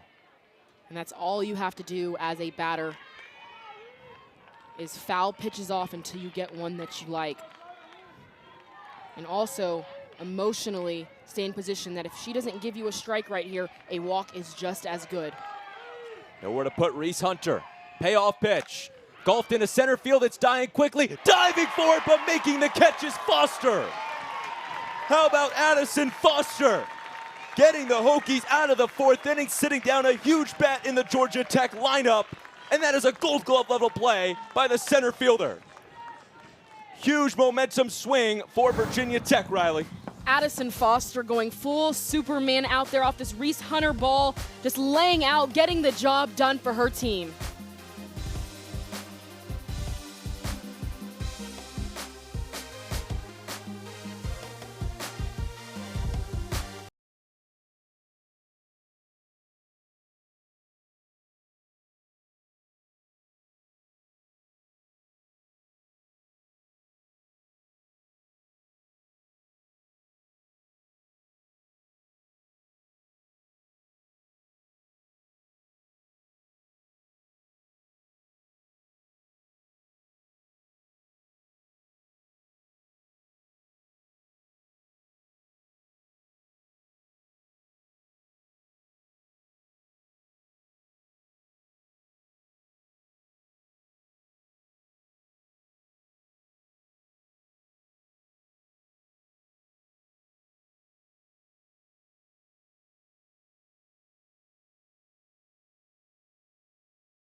Sunday rubber match between the Jackets and the Hokies. Georgia Tech leading 7-2 after Addison Foster made a spectacular catch to retire the top of the 4th. No more damage was done, but the Jackets still hold on to a 5-run advantage. Well, Georgia Tech has put together a good weekend against Virginia Tech, trying to take the series as the first pitch brought home to Rachel Castine. We've talked about the history so much for Georgia Tech. If they can win this series here in Blacksburg, it will be the first time in 15 years that the Yellow Jackets come to Tech Softball Park and walk away with a series victory. They beat the Hokies back in Atlanta a few years back in 2018, but that was the last time Georgia Tech's won a series, period, against the Hokies. And I think that history really matters for Georgia Tech. But as a team and as a coach, you have to think game to game and how this can help you in this season, especially into postseason, help your RPI, help you get that ticket, punch your ticket into the NCAA tournament. Last night was huge in a few different facets for Georgia Tech. They took down Virginia Tech 6-2. The 1-1 pitch here. This one grounded to the shortstop. Simon fields it, a few shuffles, fires to first, grab by Leshper. That is out number 1. But I was saying last night the 6-2 victory for Georgia Tech was their highest ranked true road win in program history. And it really helps that resume. Again, this was entering this weekend, but you have to assume all those numbers are going to go in Georgia Tech's favor at the end of the weekend. Definitely, and especially this rubber match, this game 3. If you can beat a top 10 team not once but twice, and you can see with that record 28-23, this was a big series for them to be able to stay above 500, which is one of those things that you need to be able to get into the NCAA tournament to qualify for it. So not only did they get one win, but now the chance to go for that series win. And you always want to leave a road town with a series victory. The first true road series victory for Georgia Tech on the season. And it's a Georgia Tech team. They played the non-conference weekend last weekend. They went to Iowa, played a couple really just gauntlet of games with the Hawkeyes and South Dakota State. Not necessarily the weekend Georgia Tech was hoping for, but now you return to ACC play, and these are the games that matter the most. Definitely. If you are to have an off weekend, it's always best, if you should even say best, to do it when you're not in conference so it doesn't affect your standings in the ACC. But definitely knowing Coach Morales, that wasn't what she wanted her team to come after. But definitely what she wants to see this weekend is that bounce back ability. A ball and 2 strikes to Mazel. The pitch. This one clobbered foul down the third base line. They played 4 games, 2 against Iowa, 2 against South Dakota State, and they split the pair with both of those teams. They won the back halves of those doubleheaders against Iowa and South Dakota State, but it was a game to lead off against South Dakota State that they weren't necessarily happy with. Lost 6-0 to the Jackrabbits. Yes, that is an actual mascot in Division I college softball, but it just kind of was crazy that you lose that first game, then you're able to rebound and beat South Dakota State 10-1 the second game of that doubleheader. The 1-2 in the dirts, now 2-2. And I think sometimes the bounce back is more important than that first game. You can see that RPI, Virginia Tech 19th in the country, so on that cusp of potentially hosting a regional. So how big of a deal would it be for Georgia Tech to beat a team with an RPI that is that elite? Especially a team that's number 10 in the country right now in Virginia Tech. And meanwhile, we flipped the conversation to Virginia Tech. How big is it for the Hokies to pull this out as they try to get a top 4 seeding in the ACC tournament? It definitely is a big deal. And aside from the ACC tournament, series like this are what the selection committee goes to and looks at to be able to pick who is hosting regionals. Check swing, and Mazel went around. First base umpire David Reconier punches her out, and that is out number 2 on the strikeout from Kenley Hillary. And Kenley Hillary pulling the string on that changeup that Virginia Tech hasn't been able to quite catch up with. You can see as soon as batter Meisel's foot is down, her hands start to go towards the ball rather than keep them back that half a second more. 9-hole hitter Annika Rose digs in. First pitch to Rose, a fastball powering in there, called strike. Hillary trying to work the first 1-2-3 inning for Georgia Tech in this ball game. But Rose is no easy out in the 9 spots. And your 9-hole hitter is batting over 280. That's always a good mark. Golfs it foul down the first base line. It's 1-1. And Rose has found a home in that 9 spot really since she arrived on campus here in Blacksburg. Kind of a niche job she has for Virginia Tech, playing as that second leadoff hitter, but she's done it exceptionally here with Virginia Tech. And Coach Moore has had a lot of praise for her. He said he doesn't need a power hitter down at the bottom of the lineup, but she does such a great job of having a high on-base percentage. Missing up and in, 2-1, the junior out of Lovettsville, Virginia. Facing Kenley Hillary for the second time, has many plate appearances. Walked back in the second inning. 1 ball, 2 strikes. Hillary dispatches the pitch home. Off speed goes away. Now 2-2. Jackets with a 5-run advantage, holding the Hokies to just 2 hits, both of which solo home runs.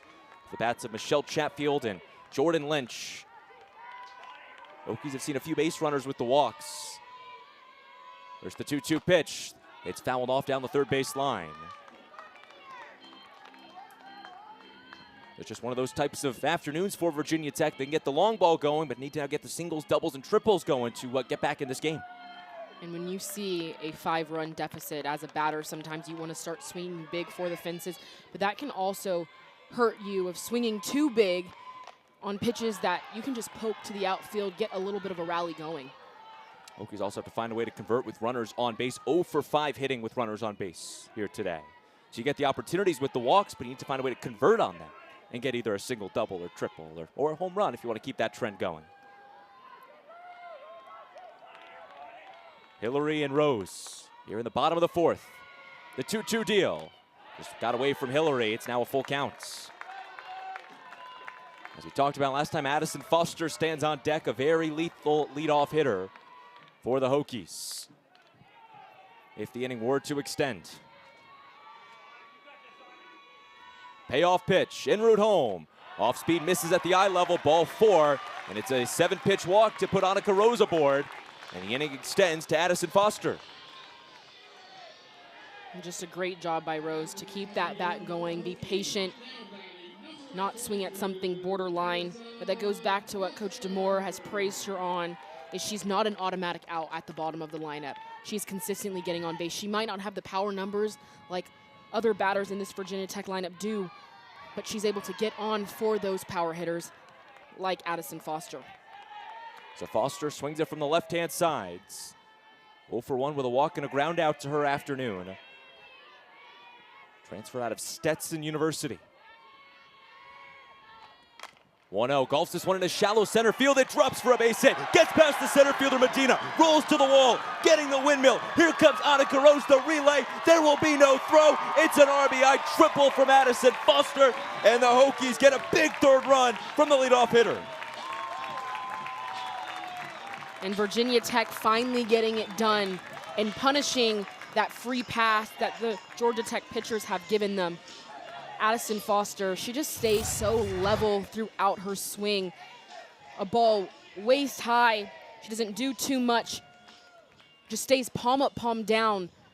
And when you're palm up, palm down at contact, that's how you hit a line drive. And then for Holly Medina, she's been so great there in center field, but we've talked about it for these outfielders throughout the game on both sides, is one hesitation can make or break being able to make a play. So she hesitated on trying to dive or stay on her feet, and that hesitation, that bounce just skipped to the wall, allowing Foster to reach 3rd. So there's going to be a pitching change for Georgia Tech. And they're going to bring Sydney Watts back in. And as this is an interesting move for Georgia Tech, bringing a starter back into this game, Riley, what's kind of the rationale for Georgia Tech with this move? Well, Sydney Watts has had very productive outings, I should say innings, against Virginia Tech. What has been her struggle has been her command and putting batters on with walks. Earlier in the game, she got taken out from a home run, but that was because she had a missed pitch. So if she can stick to her go-to pitches in the right spot, she's had success. Keep in mind, she's going to face the portion of the lineup in Lynch, Abramovich, and Aldridge that she saw success in that first inning. Again, the 1 home run she allowed to Michelle Chatfield, who's down in the lineup. So just needing that 3rd out here, and she's going to face Jordan Lynch, who she struck out in the first inning. The one of two strikeouts by the Georgia Tech staff. So playing the matchup is the 9th-year head coach Eileen Morales. But Jordan Lynch, when she faced Kenley Hillary, this is what she did to the relief arm. Solo shots. And I loved this at bat because she was fooled on 2 changeups before she made the adjustment. Pitch 3, which was also the most difficult pitch in her at bat.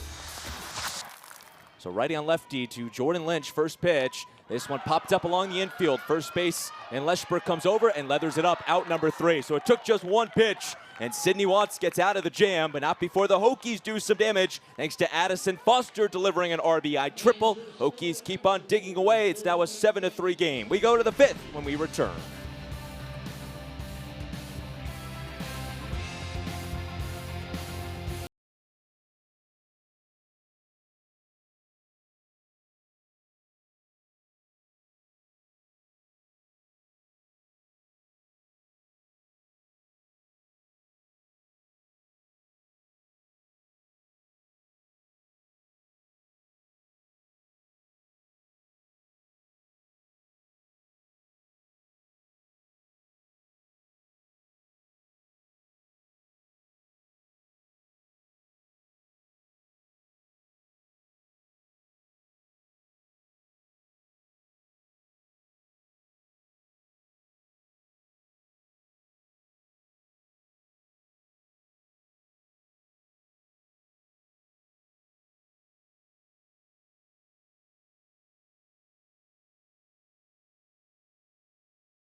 Lane Stadium. That was packed yesterday for the Virginia Tech spring football game. A chance to see James Franklin for the first time for the Hokies. The Hokies softball team trying to get back into it as they trail that team right there, Georgia Tech, 7-3, as we embark on the top half of the 5th inning.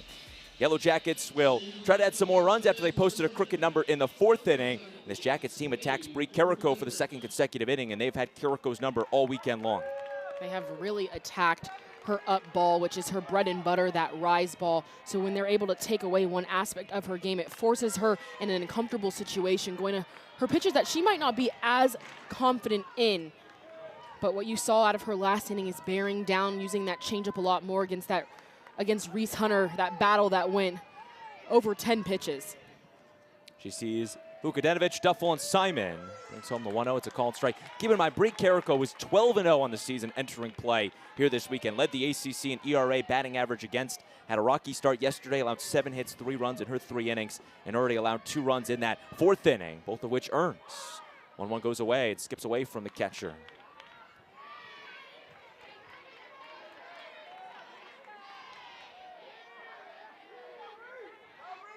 So the count is 2 balls and a strike on Vukadinovic.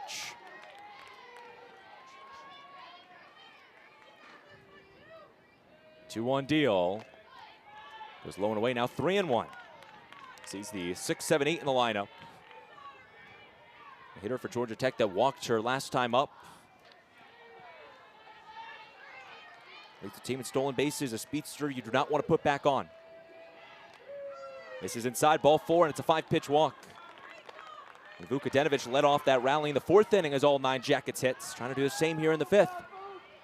Coming into this series, we've talked about it all game. Coach Morales knew the way to beat Virginia Tech is the bottom of the lineup had got to get on base so that when her power hitters come up like Alyssa Wheeler, the lead off for Holly Medina, Grayson Tucker, that there was runners on for them to have that long ball multi-run home runs. New batter is Maddie Duffel. Slap hitter from the left-hand side. Corners play in Chatfield and Lynch. The Jackets lead by 4 runs here in the top of the 5th in this rubber match on this Sunday afternoon from Blacksburg, Virginia. Shows bunt, pulls it back, gets away from the catcher Aldridge. And diving into second base was Vukadinovic. Kind of tripped herself up, had a hard slide in, and she gets up leisurely. And I can't tell if she was laughing at herself on that or not. Yeah, you can see a little bit of a smile. It rained last night, so the dirt is a little bit stickier. And so when she went in that headfirst dive, she kind of stopped and had to pick herself back up to fully get there. It's her 20th stolen base of the season, tied for 2nd in the ACC. Well, you had to wait to see if it was kind of intentional or not. Did she trip herself up? Was she trying to dive in? But she's got the smile. She appears to be good. Even the umpire went over and was like, hey, are you good? And she's still smiling on it. 2 balls and a strike on Maddie Duffel. Bunts it down the 3rd base line, and it just trickles foul. Counts 2-2. Once again, Georgia Tech trying the small ball here, trying to move the runner to 3rd base. Definitely, especially for that top of the lineup that's coming up in a few batters. But for Duffel on that drag bunt coming through the box, her barrel tilted just a little bit last second, and that's why it went foul. 2-2 at the eye level, ball number 3. Keep in mind, this is the 7-hole hitter, so Georgia Tech needs to get somebody else aboard to get to that top of the lineup in Alyssa Wheeler. You've got Duffel, Simon, and Wall, the 3 due up. And Vukadinovic is already safely on second base with a leadoff walk and a stolen base. Payoff pitch. This one, a check swing over the shortstop Rose. Fields it, fires to first, out number 1, and the runner stays at second base. So that's best case scenario for Virginia Tech right there. And a good job by Rose at shortstop to use her eyes to check the batter rather than her feet. So her feet are continuously moving towards first base so it doesn't affect her throw. 1 gone, and Emma Simon digs in from the right-hand side. Righty on righty, the first pitch home. This one popped up in a right field. Mazel, just shy of the warning track, makes the catch, tagging from second. Vukadinovic, the throw will be just late. And up to 3rd is Vukadinovic as Simon gives herself up on the fly out to right field. And with the speed of Vukadinovic, that was a really tough play for Gabby Mazel in right field. But she did a good job of getting her body behind it so her momentum could help her with that throw. It was pretty spot on, that 1 hop to shortstop Jordan Lynch. Wall digs in, lays down the butt, it dies in the dirt. Aldridge fires to first, it gets away from Castine. Vukadinovic breaks for home, and there will be no throw as the Yellow Jackets capitalize on a fielding miscue against the Hokies for a second straight inning. And Reagan Wall, that 9-hole batter, has continuously put pressure on this Virginia Tech defense. Her last at-bat was that shot to Jordan Lynch that she had to lay out for in that 5-6 hole. And now that bunt right in front of catcher Kylie Aldridge, and another miscue. That was the difference last night as well. They left runners on, Virginia Tech did, but also a few defensive miscues. One error in the book, but also another mental error that allowed a run for Georgia Tech to score. Pete Zamora has a quick word with the home plate umpire and Jill Poole. Now our umpiring crew will huddle up. Jill Poole, David Reconier, Greg Krops. And they're going to go back to the replay monitor. So looking at the bats, to see if there's interference,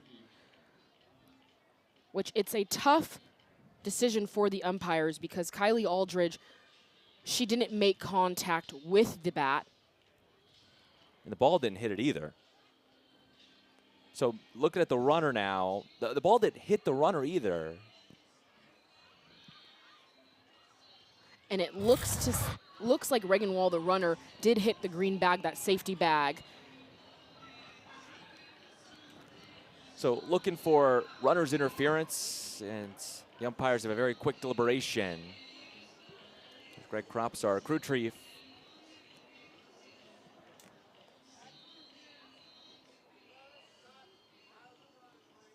So they're going to say the wall was safe. They were looking to see if she was out of the runner's lane, and they say she stayed in the lane. So the call stands, and the Jackets lead 8-3.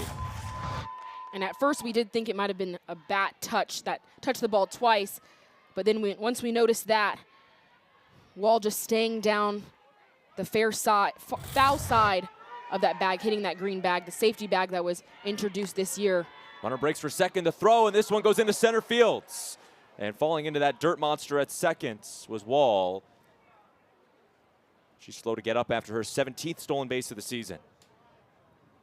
And we saw it earlier with Vukadinovic kind of double slid. Like we mentioned, it did rain last night, so the field is a little bit more damp. A good read off the bag, but Wall just kind of a scorpion. That does not feel good when you're sliding in. You've played on this dirt 2 days in a row, and then Game 3, if it's a little bit different of a playing field, it's going to make slides feel different.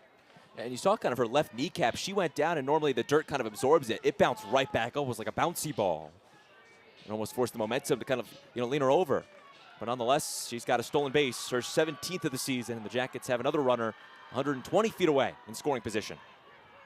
And just with her reactions right now, she has me smiling. Her mouth was wide open. Probably like, what just happened? My feet kicked up close to my head, a full scorpion. This one lined into right field. Mazel on the warning track. Has some room, leaps up, hits off the top of the wall. In to score with ease as Wall on her way to third. Willer. It will finally be fielded. It's a triple from Willer. And the Jackets keep on rolling in this rubber match. 9-3 in favor of the Yellow Jackets. Willer has been so impressive attacking that ball that is up, driving it to the right side. But on the other side, Virginia Tech, another defensive miscue. Willer drives an up pitch to the right side, but Gabby Mazel struggled earlier with the read on a line drive. This one, she jumps at the last second, and the right way to play this ball is when you see it's carrying towards the fence, you sprint back, touch the fence with your right hand so you can judge the distance. With the jump, it seemed like she thought that the ball was going over the fence, but she wasn't quite at the fence yet. And Josh Johnson will usher another pitching change. 9-3, Jackets lead. We'll tell you about the new pitcher when we return.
For their 9th run in the ball game, the Hokies will turn to the true freshman out of Indiana, and Avery Layton, who makes another appearance out of the bullpen. And what's the scouting report on Layton? And Layton is high 60s, has good velo, and can throw rise on any level. You saw a little bit of her working down in the zone yesterday as well, so more of that vertical movement you can see north and south. And it's going to be really important. This is the second time Georgia Tech's lineup has seen her that she has that changeup to disrupt their timing. Starts with the two-hole hitter in Medina. There's a runner on third and Alyssa Willer, who had that RBI triple before we sent you to break. A game that the Jackets have just dominated ever since the top of the first on. 9 runs off 8 hits. The visitors from Atlanta, Georgia. Layton's 1-0. It's dribbled fair down the first baseline, and Chatfield's just going to apply the tag. And that is out number 3. So it was a 50-50 ball, and Chatfield scoops it up, and that retires the matter in the top of the 5th. Not before the Jackets strike for a pair of runs. It's 9-3 Georgia Tech as the Hokies come to bats.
Side of things, a few miscues has given opportunities to Georgia Tech here. And when you're in a tight ball game, especially a rubber match, every single play counts. You saw that bunt, that miscue, and then this hit by Hiller to the outfield. Gabby Mizell misplayed it for the triple.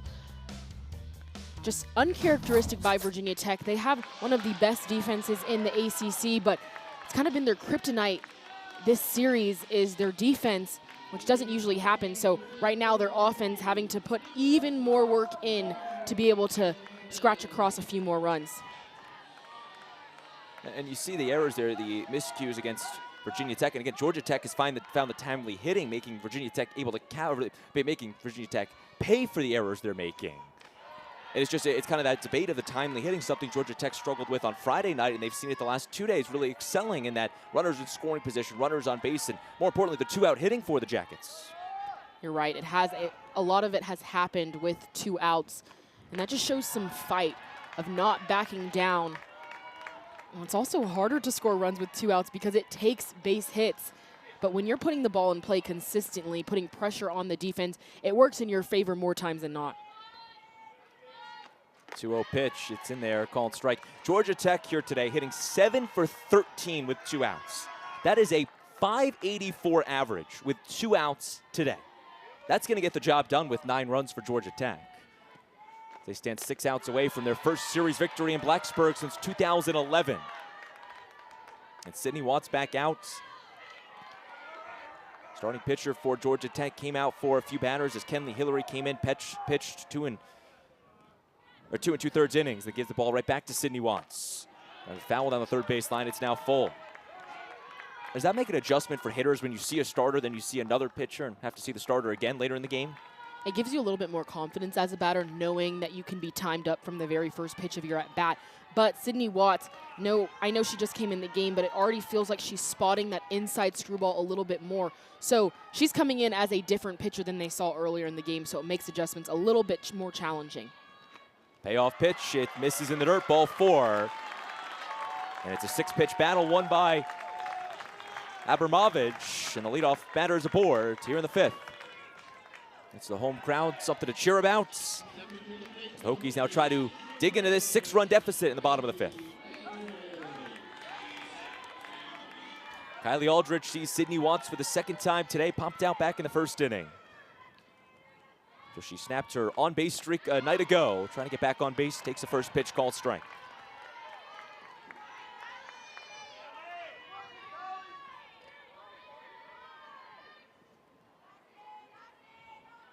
The 0-1 deal. This one popped shallow into left field, and it's down for a fair ball. On her way to 3rd is Abramovich, gets the stop sign. It's a double for Kylie Aldrich. There's a reason she's top 10 in the ACC in doubles, as she adds yet another to her total. And the Hokies have 2 ducks on the pond for Zoe Yeager. And this Georgia Tech defense was playing Aldridge more in the gaps for those doubles, but then Aldridge lets the ball travel even longer. You can see the left fielder, Alyssa Wheeler, closer to center field, pinching that gap, but then Aldridge just taking a ball where it's pitched on the outside corner, keeping that front shoulder closed longer to be able to drive it to left field. So Sydney Watts taken out for the 2nd time. She will be done for good, and the Jackets make another call to the bullpen. 9-3, Georgia Tech leads.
We'll call in their Friday starter, Madeline Johnson, to take over here in the bottom of the 5th. And it's another starter that will make a bullpen appearance and try to get Georgia Tech out of this 5th inning.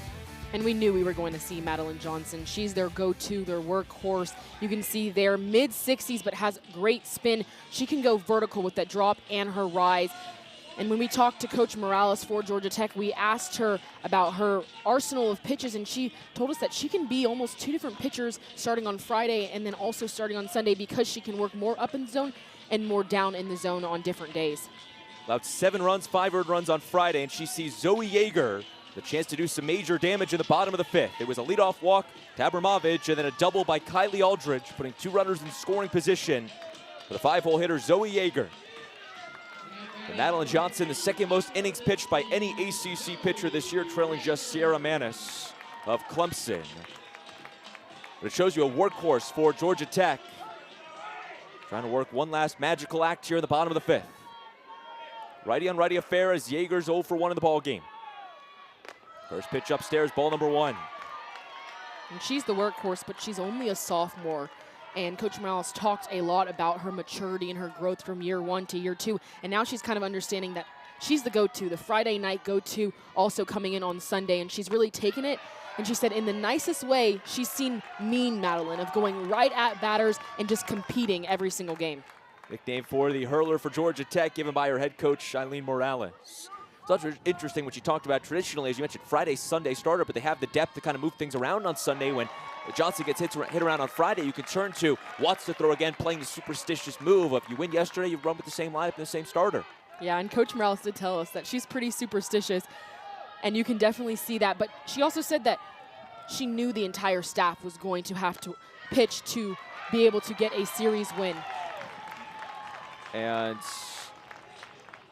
it's going to be a ball 4 walk, as now plate umpire Jill Poole will go out to the circle. And it looked like she reached her arm out as an illegal pitch. Definitely some confusion with Georgia Tech's coaching staff of when she made that call. What was funny, the first baseman, Leshper, even kind of dropped down. The pitch was right down the middle, and Yeager gave herself up essentially, but it was an illegal pitch for ball 4. And the home plate umpire didn't call a legal pitch, so I'm not sure when Madeline Johnson in the circle did something wrong, because usually you can immediately see the umpire stick their arm out depending on if it's before the pitch, during. So a little bit of a confusing call, and Georgia Tech's coaching staff both came out of the dugout. And correct me if I'm wrong, is that supposed to be a field umpire call that they see it and signal the home plate umpire? Or is it the home plate umpire all the way? As long as an umpire sees it, they're able to call an illegal pitch. Oftentimes, you do see it from the third or first base because they have a different view of the pitcher, whether that's putting their hands together or coming off the mound. So nonetheless, it's a 4-pitch walk to Yeager, and Michelle Chatfield digs into the right-handed batter's box. 1 ball and a strike. This one skips off the chest protector of Hunter. 2 balls and a strike now. Michelle Chatfield, that home run back in the second inning, has that long ball power. Now with the bases loaded, a chance to do some even more damage.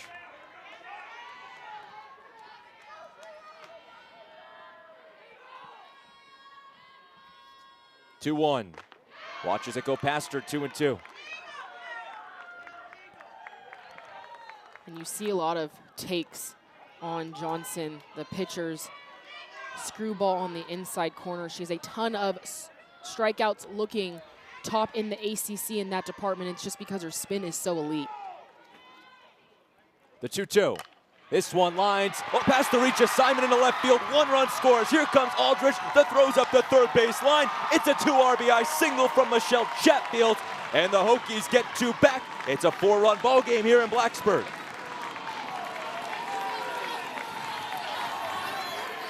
And just a great job by Chatfield, getting a pitch that's up in the zone. We've talked about it all game, of punishing those mistake pitches. This is a changeup. She kept her hands back, was able to stay level through it.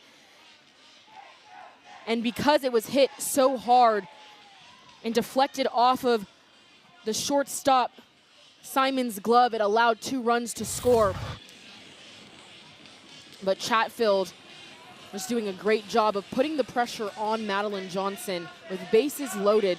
That's what you have to think as a batter. She has got to come to me multiple times in this at-bat over the plate. And she was very selective with the pitch that she went for. 3 RBI for Michelle Chatfield on the afternoon. Georgia Tech huddles up in the circle. Eileen Morales, the assistant coaches come out behind her. This game is not over by any means. A 4-run ball game. Hokies 0 outs in this 5th inning. That's the most important run. 2 runs already home. You got runners on first and second. The bottom 3, your lineup due up, but if you can keep it going for Addison Foster in the top, you see all the crooked numbers. It's been one of those afternoons here in Blacksburg where anything could happen. Now it's getting even more rowdy. The fans wanting the game to speed up. Even some players out there telling the fans to stop talking to them. So you can just feel this is the ACC. This is Sunday. This is a rubber match. Emotions are high. Just competing on the field. And if you're a player, there's not much more to softball that you love more than this. And keep in mind, we're playing for all the marbles here today. The series comes down to the rubber match.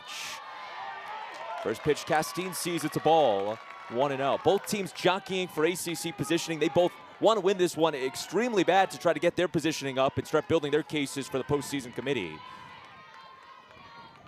It's crunch time softball in the ACC. 1-0 inside, 2-0. A game that Georgia Tech led by 5 runs at one point. They control a 4-run lead now. In a big part, neither pitching staff has been able to slow down either side. It's been an offensive field day all afternoon. 2-0, this one skips past the shoelaces of Castine, goes all the way to the backstop, and both runners advance 60 feet. And those are the type of plays that happen when the game gets sped up, the crowd gets going. It's just small miscues, moving runners. Like a ball in the dirt, Reese Hunter not able to get her full chest to block it and keep it in front. But this Virginia Tech crowd's a little rowdy, and it adds to the pressure for Georgia Tech's defense. Rachel Castine sees the 3-0 called strike, 3-1. Chance to continue chipping away at the deficit, 0 outs. You see the remarkable batting average with runners in scoring position. Can she bring that number up here against Madeline Johnson? 3-1 deal. Watches it upstairs, ball 4, and the bases are loaded once again. Productive AB after productive AB for Virginia Tech. Gabby Mazzell with the bases loaded. One swing of the bat, and we could be tied in Blacksburg. And I love the at-bats that Virginia Tech is having right now. It's really easy to swing and try and be the hero. But Castine, that was a great at-bat, being disciplined to give the batter behind you a chance. The ball upstairs, 1-0.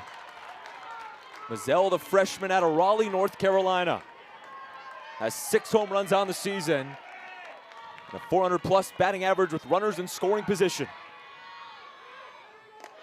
Breaking ball at the eye level, 2-0, and Johnson struggling to find the strike zone. And if I'm Mazzell, I'm going to make her bring it to me, the perfect pitch over the plate.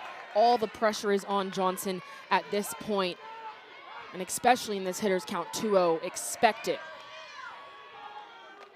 Fastball right down Broadway, a called strike at 2-1. I assume Mazzell had the red light there, just watching it past her. I mean, with the pressure on Johnson, you know she's got to bring it again. So if you're Mazzell, just taking your time, being calm in the box until you get something you like. Fastball outside, called strike once again. 2 balls and 2 strikes. You've got Yeager on third, Chatfield on second, Castine on first, and Madeline Johnson in the circle, trying to get a big first out of this 5th inning. The 2-2 deal. High and away, counts now full. Nowhere to put Gabby Mazzell. What can the freshman do here in the 5th?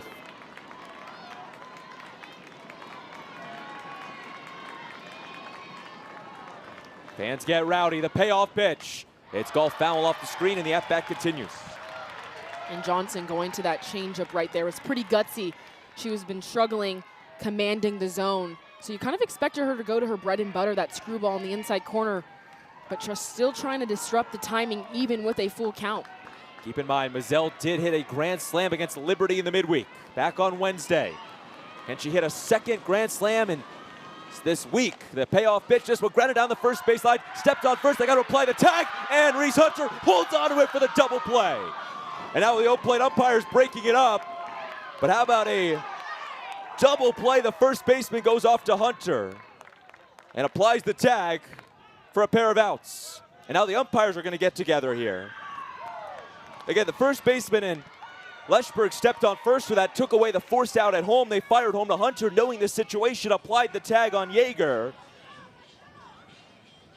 And based on the umpire's body language and her conversation with catcher Reese Hunter, you definitely think Reese Hunter had a few words for the runner coming in during that collision. But the stakes are high right now. This is ACC rubber match action for you. 1 out, then the home for the second. And Yeager, that slide coming in as a runner, when you're out by a long ways, you do want to try and knock the ball out of the catcher's mitt. And so I think that's what she was trying to do. Then they got a little chest-to-chest action. And when you're fired up in this heat of a moment, you try and get as competitive as possible. So from my view, it looked like Reese Hunter said something to Yeager, the runner, and then the umpire broke it up. But just as competitive as it gets, and a very heads-up play. I have to go back to Leschberg, knowing the speed and direction of that ball hit to her, tagging first to secure 1 out, and then the heads up by Reese Hunter, the catcher, to then apply the tag, knowing that the force out was no longer there. So Georgia Tech bearing down their defense. 2-0 to Rose, high and away, 3-0. That could be the X factor in this game. Virginia Tech struggling on the fielding side, and then a big heads-up play by Georgia Tech there. The Yellow Jackets defense has been spectacular all weekend long. Home run robberies, diving catches, a double play like that. Georgia Tech's clicking on all cylinders. The 3-0 to Rose. This one's in the dirt, stopped by Hunter. Bases are loaded once again for the leadoff hitter, and Addison Foster. And I know Reese Hunter just had that collision there at home, but I have to highlight her behind the plate this entire series. She has really been able to save some extra runs from being able to score on those balls in the dirt, blocking them up, as well as game 1, she had a diving catch on a short pop-up behind the plate. So just a competitor back there keeping balls in front for her pitchers. Addison Foster in the leadoff spot. RBI triple her last time up in the 4th inning. First pitch high and away, ball number 1. Foster second on the team in the batting average, one of 3 Hokies hitting over 400 on the season.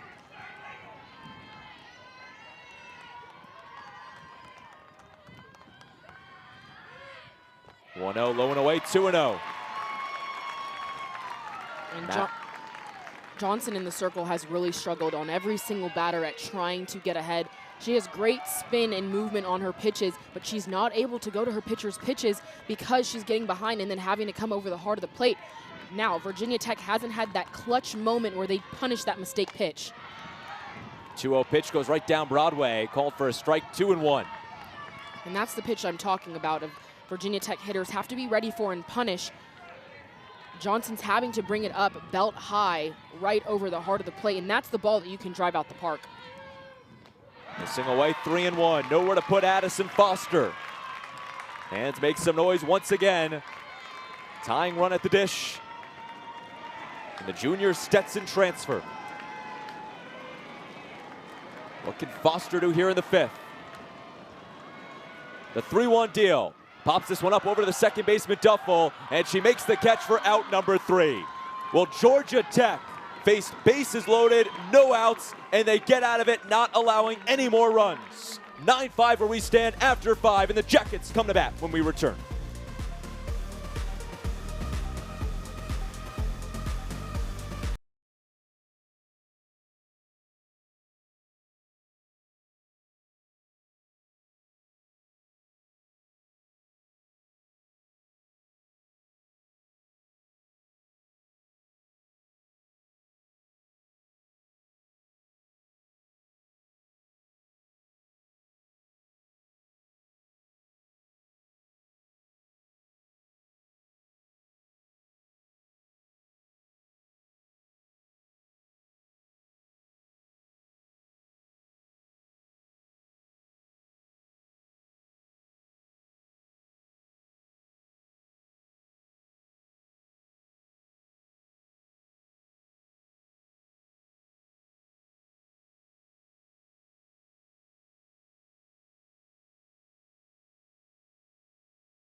And Georgia Tech, you've seen a lot of the kind of odd numbers. Their timely hitting has been big, but the walks and the free passes, Riley, have really defined this game. It has for both sides. We talked about it during the break. 14 walks in total from both sides, and then adding in those defensive miscues. Whoever wins this game, it's going to come down to playing that elite defense and elite pitching, bearing down when it matters most right now. Georgia Tech comes back to bat with the 3-4-5 of the lineup. It starts Tucker, Leshburn, and Hunter against Avery Layton, the true freshman, in the circle. First pitch to Grayson Tucker. It's a ball missing low. 9 walks issued by this Georgia Tech pitching staff. For Virginia Tech, 5. So 14 combined walks, but only 7 hitters have walked in this game. So a whole lot of hitters that are seeing multiple walks in this ball game. 1-0 to Tucker. She tees off into left field. If it's fair, it's gone, and it will be a foul ball. Absolutely cranked it all the way to Beamer Way, but just missed on the outside of that foul pole. And it's a ball and a strike. And with the distance of that ball, you almost have to wonder if it went over fair and then slightly tailed foul, because from my angle, I thought it was going, and then once it bounced, it definitely was foul. But with the distance of that, with the wind, that was just a tough one to see. 0-2, a skipper in the dirt, 1-2. And she got every stitch of that softball, Grayson Tucker. Yeah, I bet Tucker will not be getting that pitch again the rest of this game. Doesn't swing at a whole lot of first pitches, but she did that time. Now it's a ball and 2 strikes. Here's the pitch home. It's an off-speed, missing at the shoelaces, 2-2. Late in the third pitcher used by Virginia Tech in the ball game. It started with Emma Mazzarone. Went 3 2/3 before Bree Carrico took it the next inning and a third. Now there's a confusion at home plates. And it counts 3-1. So they have to check down on the first base umpire, but it's wrong on the scoreboard. 3 balls and a strike. So they get it right. And Tucker ahead in the counts. This one misses in the dirt. 5-pitch walk to Tucker. Just like that, the leadoff batter is aboard for the second consecutive inning. And just another walk for Virginia Tech. And they make 6 walks for the staff. And this happens a lot of the time when pitchers are trying to be perfect rather than just going right at batters and trusting your defense behind you. Now for Virginia Tech's pitching staff, it might be a little bit harder right now to be trusting their defense because of some of the miscues, so they're trying to do a lot of it themselves. But if they could just settle back into attacking the first pitch against these Georgia Tech batters and their defense just moving their feet throughout balls, getting good reads, they'll be in a good spot. Your batter is Addison Leshber. First pitch is away. So in this ballgame, we've seen 6 combined pitchers, all 6 of which have pitched the previous 2 days. Does that make any sort of does that affect the pitchers pitching for a second time this weekend? It should allow them to feel more comfortable because it isn't their first time stepping on the pitching rubber throughout the weekend. But at the same time, it doesn't disrupt the batters having to make a large adjustment because they've already seen that pitcher throughout the weekend. So on both sides, it's interesting, Georgia Tech and Virginia Tech sticking with the same pitchers throughout the weekend. Both teams that have very deep pitching cores. Missing the dirt 3-0. But again, electing to use the same 2 or 3 arms over the course of a 3-game series. Layton, no exception, trails in the count, 3 balls and no strikes. On the cleanup hitter in Leshber. 3 walks to the day of Addison Leshber. And she get a 4th. We'll find out. Called strike on the outer third, 3-1. And I have to go back to these walks from both sides. The zone hasn't been too tight as well. Sometimes you see a lot of walks when the umpire is pinching the zone, but a lot of the misses on both sides have just been more than 1 ball off the plate. 3-1, this is up at the eye level, ball 4. Back-to-back walks in this 6th inning, and the Jackets have the first 2 runners aboard. For who else but Reese Hunter? It always feels like Hunter comes up in a big-time situation. Homeward back in the 1st inning and a chance to do even more damage in the right-handed batter's box. But it helps when the 2 batters in front of her have gotten on all but 1 plate appearance. You've got Grayson Tucker, who's been aboard 3 of her 4 times up. Addison Leshber with 4 walks now. So as a result, it brings in the big power bat of Reese Hunter. Pops up the first pitch over along the outfield grass. It's shallow for the second baseman Castine to make the grab. That's out number 1. And just a good job of Avery Layton this time going at the batter, using her defense behind her. But Reese Hunter, she's been attacking that first pitch, but because Avery Layton, the pitcher, spotted it well on the inside corner to induce that pop-up. 1 out for Paige Vukadinovic. She's walked each of her last 2 plate appearances. Watches the first pitch go by, a called strike. 0-1. A Georgia Tech team that continues to produce 1 through 9 in the lineup. However, all but 2 of their hits have come through the first 5 bats in the lineup. One exception in Wall, who's had 2 hits to her name in the 9 spot. 0-1, grounds it to the second baseman. Castine applies the tag, goes to first, and has the double play. How about Rachel Castine with a heads-up play? Slaps the tag on Leshber, fires to her teammate Chatfield at first. And the Hokies get out of the 6th inning, posting a 0 for just the 2nd time this afternoon. Well, the Hokies needed a big fielding play, and they found it right there, Riley. And the defense is finally stepping up for their pitchers. Virginia Tech heads up, putting the tag on, and then getting the out at 1.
in Blacksburg. Fans staying put. They're in for the long haul, smiling, having a good time as the Hokies trail 9-5. Virginia Tech trying to get the home fans something to applaud here, as they will send up the heart of their lineup with the 2-3-4 and Lynch, Abramovich, and Aldridge. In a game that Georgia Tech has led from the top of the first, and what we saw at the top of the sixth, just our third 0 posted on the scoreboard by either side. And sometimes in that game 3, that's exactly what you get, a hitting dominant game. Especially, we talked about it last inning, both sides, Georgia Tech, Virginia Tech, they're using the same 3 pitchers throughout this game that they used in game 1 and game 2, so there's no surprises for either offense. Popped up in a shallow left field. Willer by the foul line and makes the catch. That's out number 1. So Jordan Lynch retired for the 3rd time this afternoon. And there's one gone for Nora Abramovich. And Jordan Lynch is one of the catalysts for Virginia Tech's lineup. When she goes, Virginia Tech goes. And for Georgia Tech to be able to shut her down in the box, that's been really impressive for me to see from their pitchers. That's one of the batters they're going right after. First pitch she sees, it's a fastball missing inside 1-0. Yellow Jackets have yet to sit down the Hokies in order 1-2-3. Closest they got was that 4th inning when they got the first 2 outs, but then a walk, an RBI triple on the pop outs. So 1 run posted by the Hokies in that 4th inning. Called strike at the knees, 1-1. But for Virginia Tech, a 0 spot in the 1st, then runs in the 2nd, 3rd, 4th, a 2 spot in the 5th. The offense has been very consistent throughout the 5 innings they've had so far, the 5 completed at-bats. Abramovich sees the 1-1. A off-speed drops in there on the outer 3rd. It's now a ball and 2 strikes.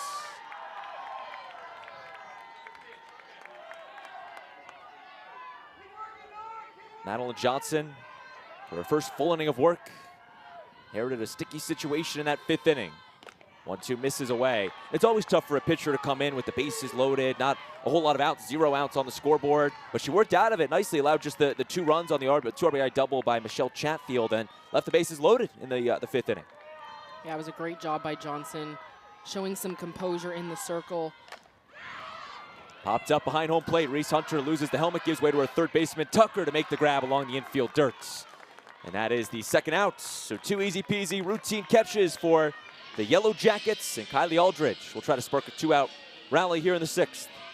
And I think this inning has been a great depiction of what we've seen from Georgia Tech's defense behind their pitchers, as they're making the plays that they need to make.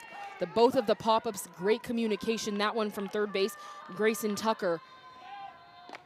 And that's kind of been the difference for Georgia Tech is, yes, there have been some walks, some free passes, but when these runners are on, their defense has had their pitchers' backs. The Yellow Jackets team that's allowed just 5 hits to Virginia Tech. Well, 1 tries to paint the outer 3rd, unable to get it. Now 1-1. Madeline Johnson, the 3rd pitcher used by the Yellow Jackets. So in the last inning and 2/3, allowing just 1 hit, has walked 3, but no runs surrendered by the right-hander. Flowing on the left side, this one a flare shot drops in foul territory, 1-2. The 3rd baseman Tucker and the catcher Hunter that tried to track it down. They both got smiles on as 1 pitch away from getting out of the 6th inning with a clean frame. And at first, off the bat, I thought that was going to be an easy play for Tucker at 3rd base, but she's playing pretty far back and off the line, so she had to run a long way to be able to try and get that ball. And so it's kind of in no man's land for Reese Hunter, the catcher, and her at 3rd base. Johnson looking for the put out. The 1-2 grounded to the 3rd baseman Tucker. Fields it, goes across the diamond. That's out number 3. Well, for the first time this afternoon, Georgia Tech works an easy-peasy 1-2-3 frame. We go to the 7th. Yellow Jackets on top, 9-5, looking to close out the series victory here in the rubber match.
The top of the 7th, Virginia Tech and Georgia Tech, a heated matchup all Sunday afternoon long. The Jackets trying to make some history, their first series win in Blacksburg in nearly 15 years. Meanwhile, Virginia Tech trying to get back into the win column after dropping last night, trying to avoid the reverse series win if Georgia Tech can win last night and tonight after dropping Friday. And the later you get into ACC play and closer to postseason, it makes a lot of these series must wins for both sides, but in this case for different reasons. Virginia Tech right on the cusp of being able to have that bye in ACC play, and Georgia Tech, if they could get this series win, it could really help them get into the NCAA tournament. Pinch hitter for the Jackets, it's Jaden Galley that swings it from the left-hand side. Galley sees the 1-0 pitch, a called strike on the outer third, 1-1. Senior native of Georgia, hitting for Maddie Duffel in that 7th spot. Duffel over 3 with 3 ground outs. So Eileen Morales selects to make a change in the 7th spot. Takes a called strike, a ball and 2 strikes. Avery Layton, after sitting down the last 2 batters she faced in that 6th inning with a pop out and a weird 4-3 double play. Rachel Castine with a great play at second. Got out of that 6th inning with no damage done. Ball and 2 strikes. At the eye level, misses upstairs, 2-2. But again, both teams, energy is high, trying to win off momentum from their offenses in this game. 9 runs for Georgia Tech, 5 for the Hokies. Pitching has not seen a good day on this Sunday afternoon. The 2-2 deal. Dribbled right back to the pitcher, and Layton fields it with ease, fires to first, routine putouts, out number 1. Child's play out there for Avery Layton, and there's 1 gone here in the top of the 7th. And it's starting to feel like both sides are settling in the circle.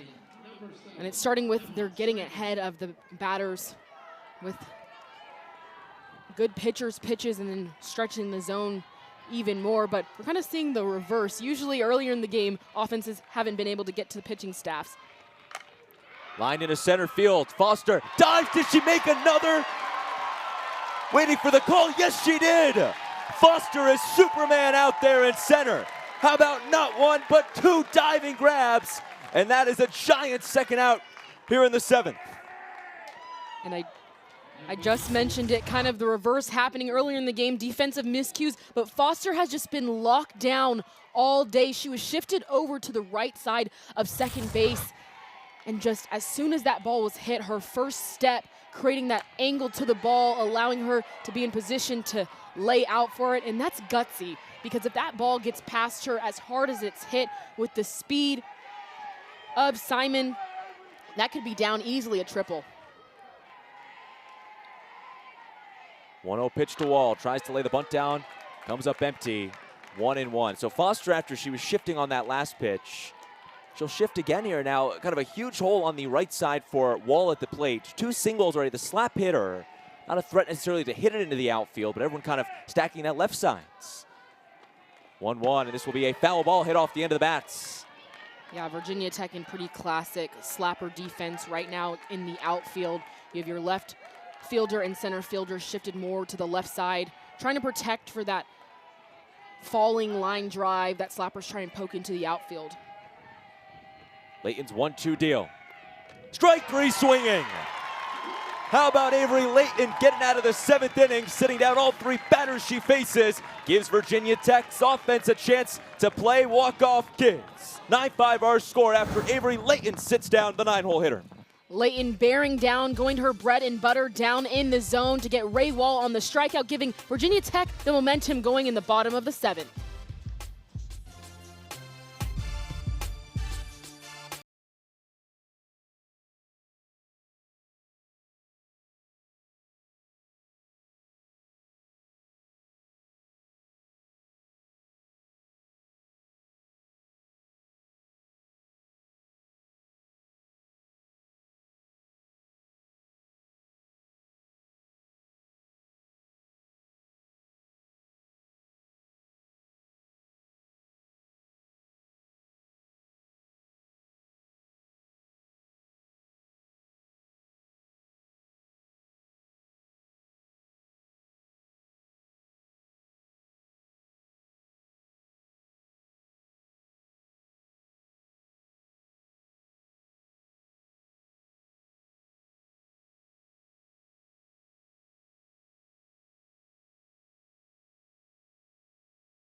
To the bottom of the 7th. Hokies trying to win this series, but they need to win here today. The rubber match as the Yellow Jackets eye their first series victory in Blacksburg since 2011. Madeline Johnson trying to close it out for the Yellow Jackets. Sat down the last 4 hitters she has faced, but she sees Zoe Yeager for the 2nd time in her relief appearance.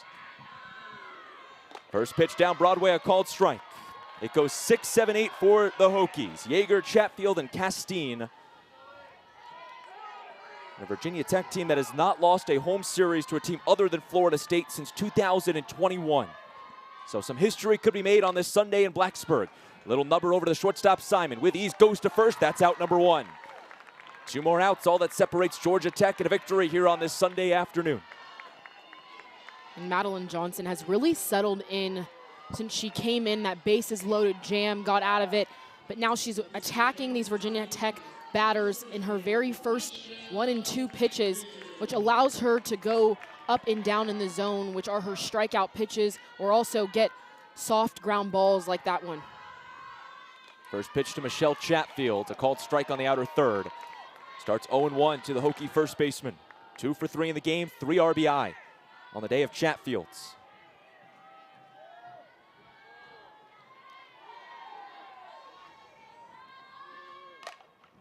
Slow roller over to the shortstop, Simon, with ease. Goes to first. It's a close play, and she's punched out.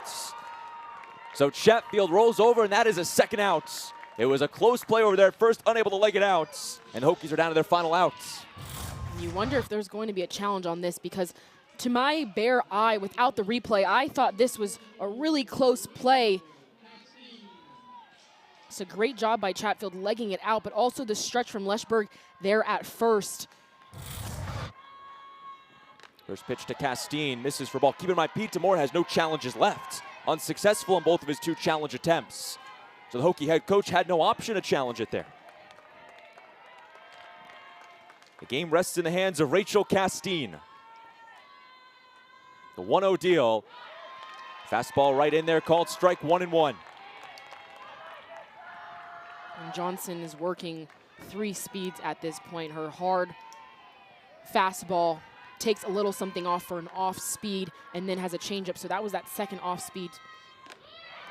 1-1 on the outer 3rd. It's a called strike, 1-2. Well, Georgia Tech, after they lost by 8 runs on Friday night, got back in the win column yesterday. 1 strike away from coming to Blacksburg and winning their first series here at Tech Softball Park in 15 years. The 1-2 pitch misses low in the dirt, 2-2. This would be huge for the momentum of Georgia Tech. Just 5 games over 500, 2 games under 500 in the ACC.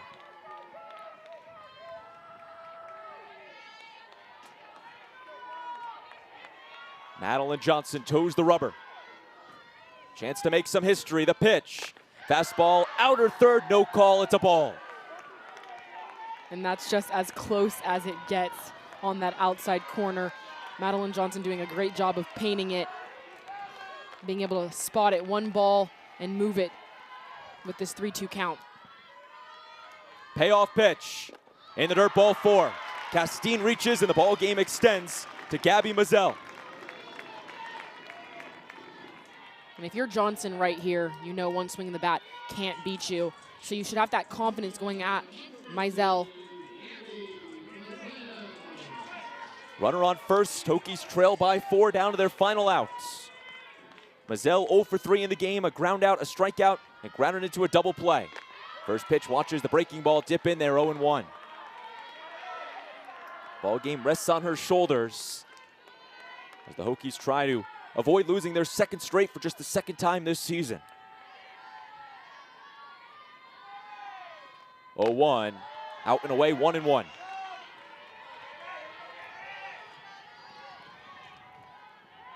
And what's the pitcher mindset here, trying to get the final out of the game? Go right at the batter. 1 swing can't beat you. Let your defense play behind you. They've done such a great job all weekend long. 1-1, foul down the first base line, and the Hokies down to their final strike. Madeline Johnson 1 pitch away from securing Georgia Tech's 29th victory on the season. Gabby Mazel trying to have other plans in the batter's box. 1 ball, 2 strikes, 2 outs, bottom of the 7th. Jackets lead by 4. The 1-2 pitch. Upstairs and high. Mazel thought about it, but didn't bite at the high cheese. It's now 2-2.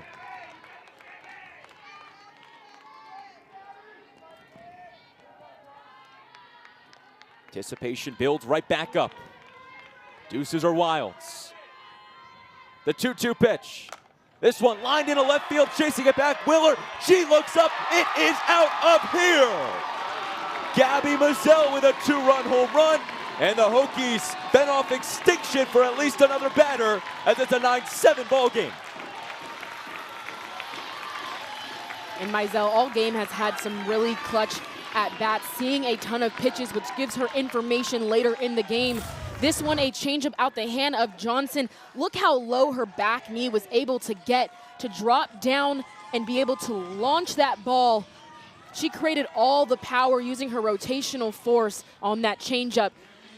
And as long as you have 1 strike left in softball, you always say you have a chance to win a ball game. So just cutting that deficit down to continue this rally for Virginia Tech. Now this is the dangerous part in the Hokies lineup. It starts with Annika Rose, 3 walks in her 3 plate appearances. First pitch, a changeup at the eye level. And if Rose can reach either by a walk or a hit, then it brings up Addison Foster, who's the game's tying run on deck. We told you to get some popcorn out. It's going to be an exciting finish here at TSP. 1-0, it's a called strike on the inner third, 1-1. And we've talked about it all game of how crucial those walks have been in extending innings, more pitches on your pitcher's arm. 1 ball, 1 strike deal. Rose watches the breaking ball, miss inside, 2-1. 10 walks issued by the Georgia Tech pitching staff, 3 of which to that hitter right there, and Annika Rose has a knack for getting on base via the free pass. Ahead in the count, 2 balls and a strike. Upstairs, ball 3. Hokies just keep on fighting.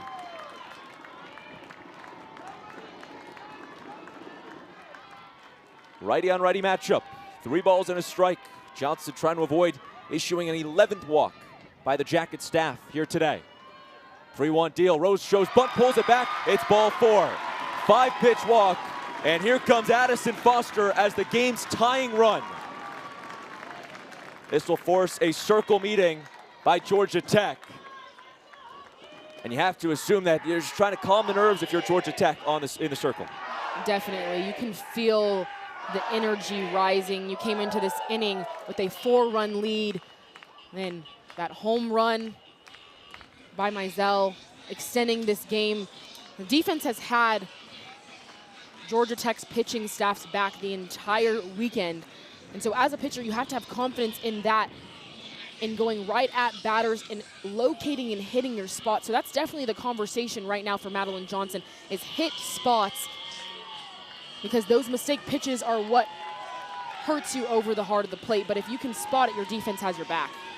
Addison Foster hitting .395 on the season with 2 outs. Just trying to keep the train moving. Had that big RBI triple back in the 4th inning. 1 for 3 on the day. The Stetson transfer center fielder made a difference in the game with her glove in center.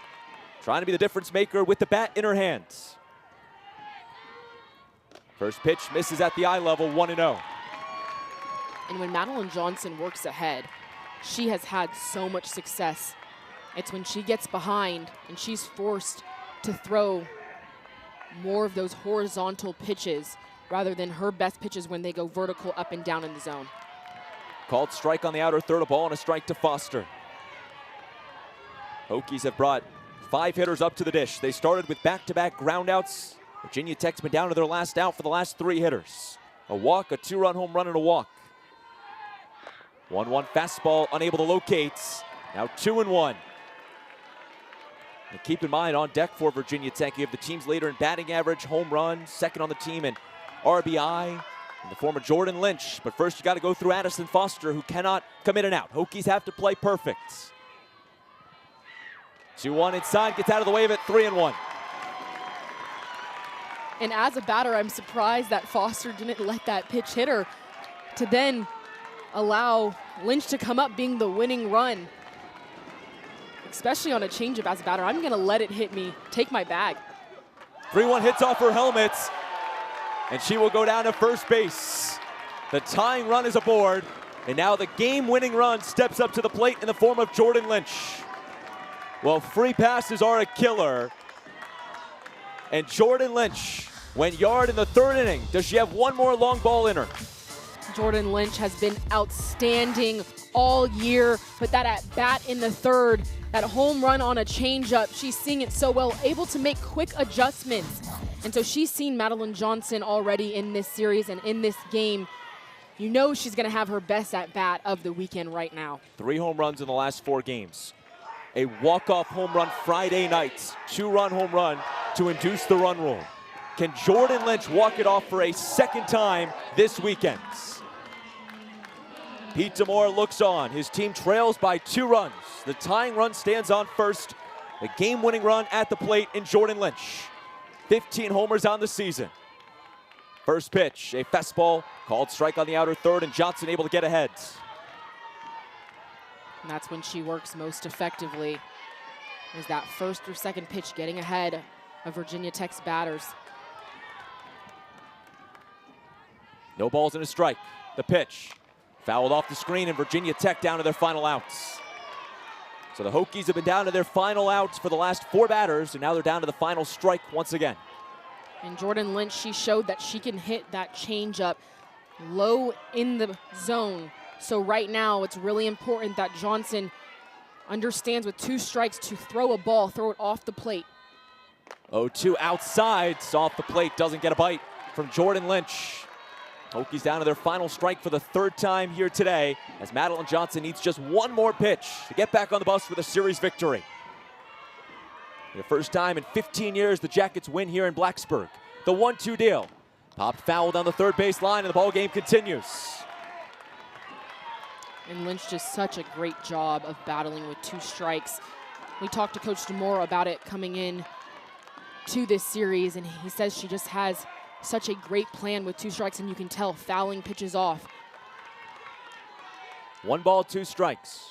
The pitch, chopped foul down the third base line, unable to keep it in. Lynch wanted to go down that third base line, but the count remains 1-2. And you can see Johnson is staying on that outside corner to Lynch. Her home run earlier in this game was to right center, hit the scoreboard, so she's able to turn on a ball. The home run would walk it off and send the home fans happy. The 1-2 dribble to the shortstop, Simon. With ease goes to first, and the Jackets have it. For the first time in 15 years, Georgia Tech comes to Blacksburg and leaves Tech Softball Park with a series victory. And what a way Georgia Tech did it. Was not easy by any means. Came down to the final pitch, but the Jackets will head back to Atlanta with a huge momentum win. And we talked about it coming into this game of how big of a deal these rubber matches are in the ACC. We saw it today, offense on both sides. It came down to pitching at an excellent level, defense, and then the clutch hitting. Came down to the very final pitch, but Georgia Tech defeats Virginia Tech, gives the Hokies back-to-back losses after Georgia Tech lost Friday night 10-2. They came back, won it yesterday, and the Yellow Jackets have so much momentum as they conclude out the regular season next week. Well, that's going to do for all the action here. For Riley West, I've been Braden Shanks saying so long and goodbye from Tech Softball Park, where our final score is Georgia Tech 9, Virginia Tech 7. To watch this entire game on replay, as well as other games on ACC Network, download the ESPN app. This has been a presentation of ESPN, the worldwide leader in sports.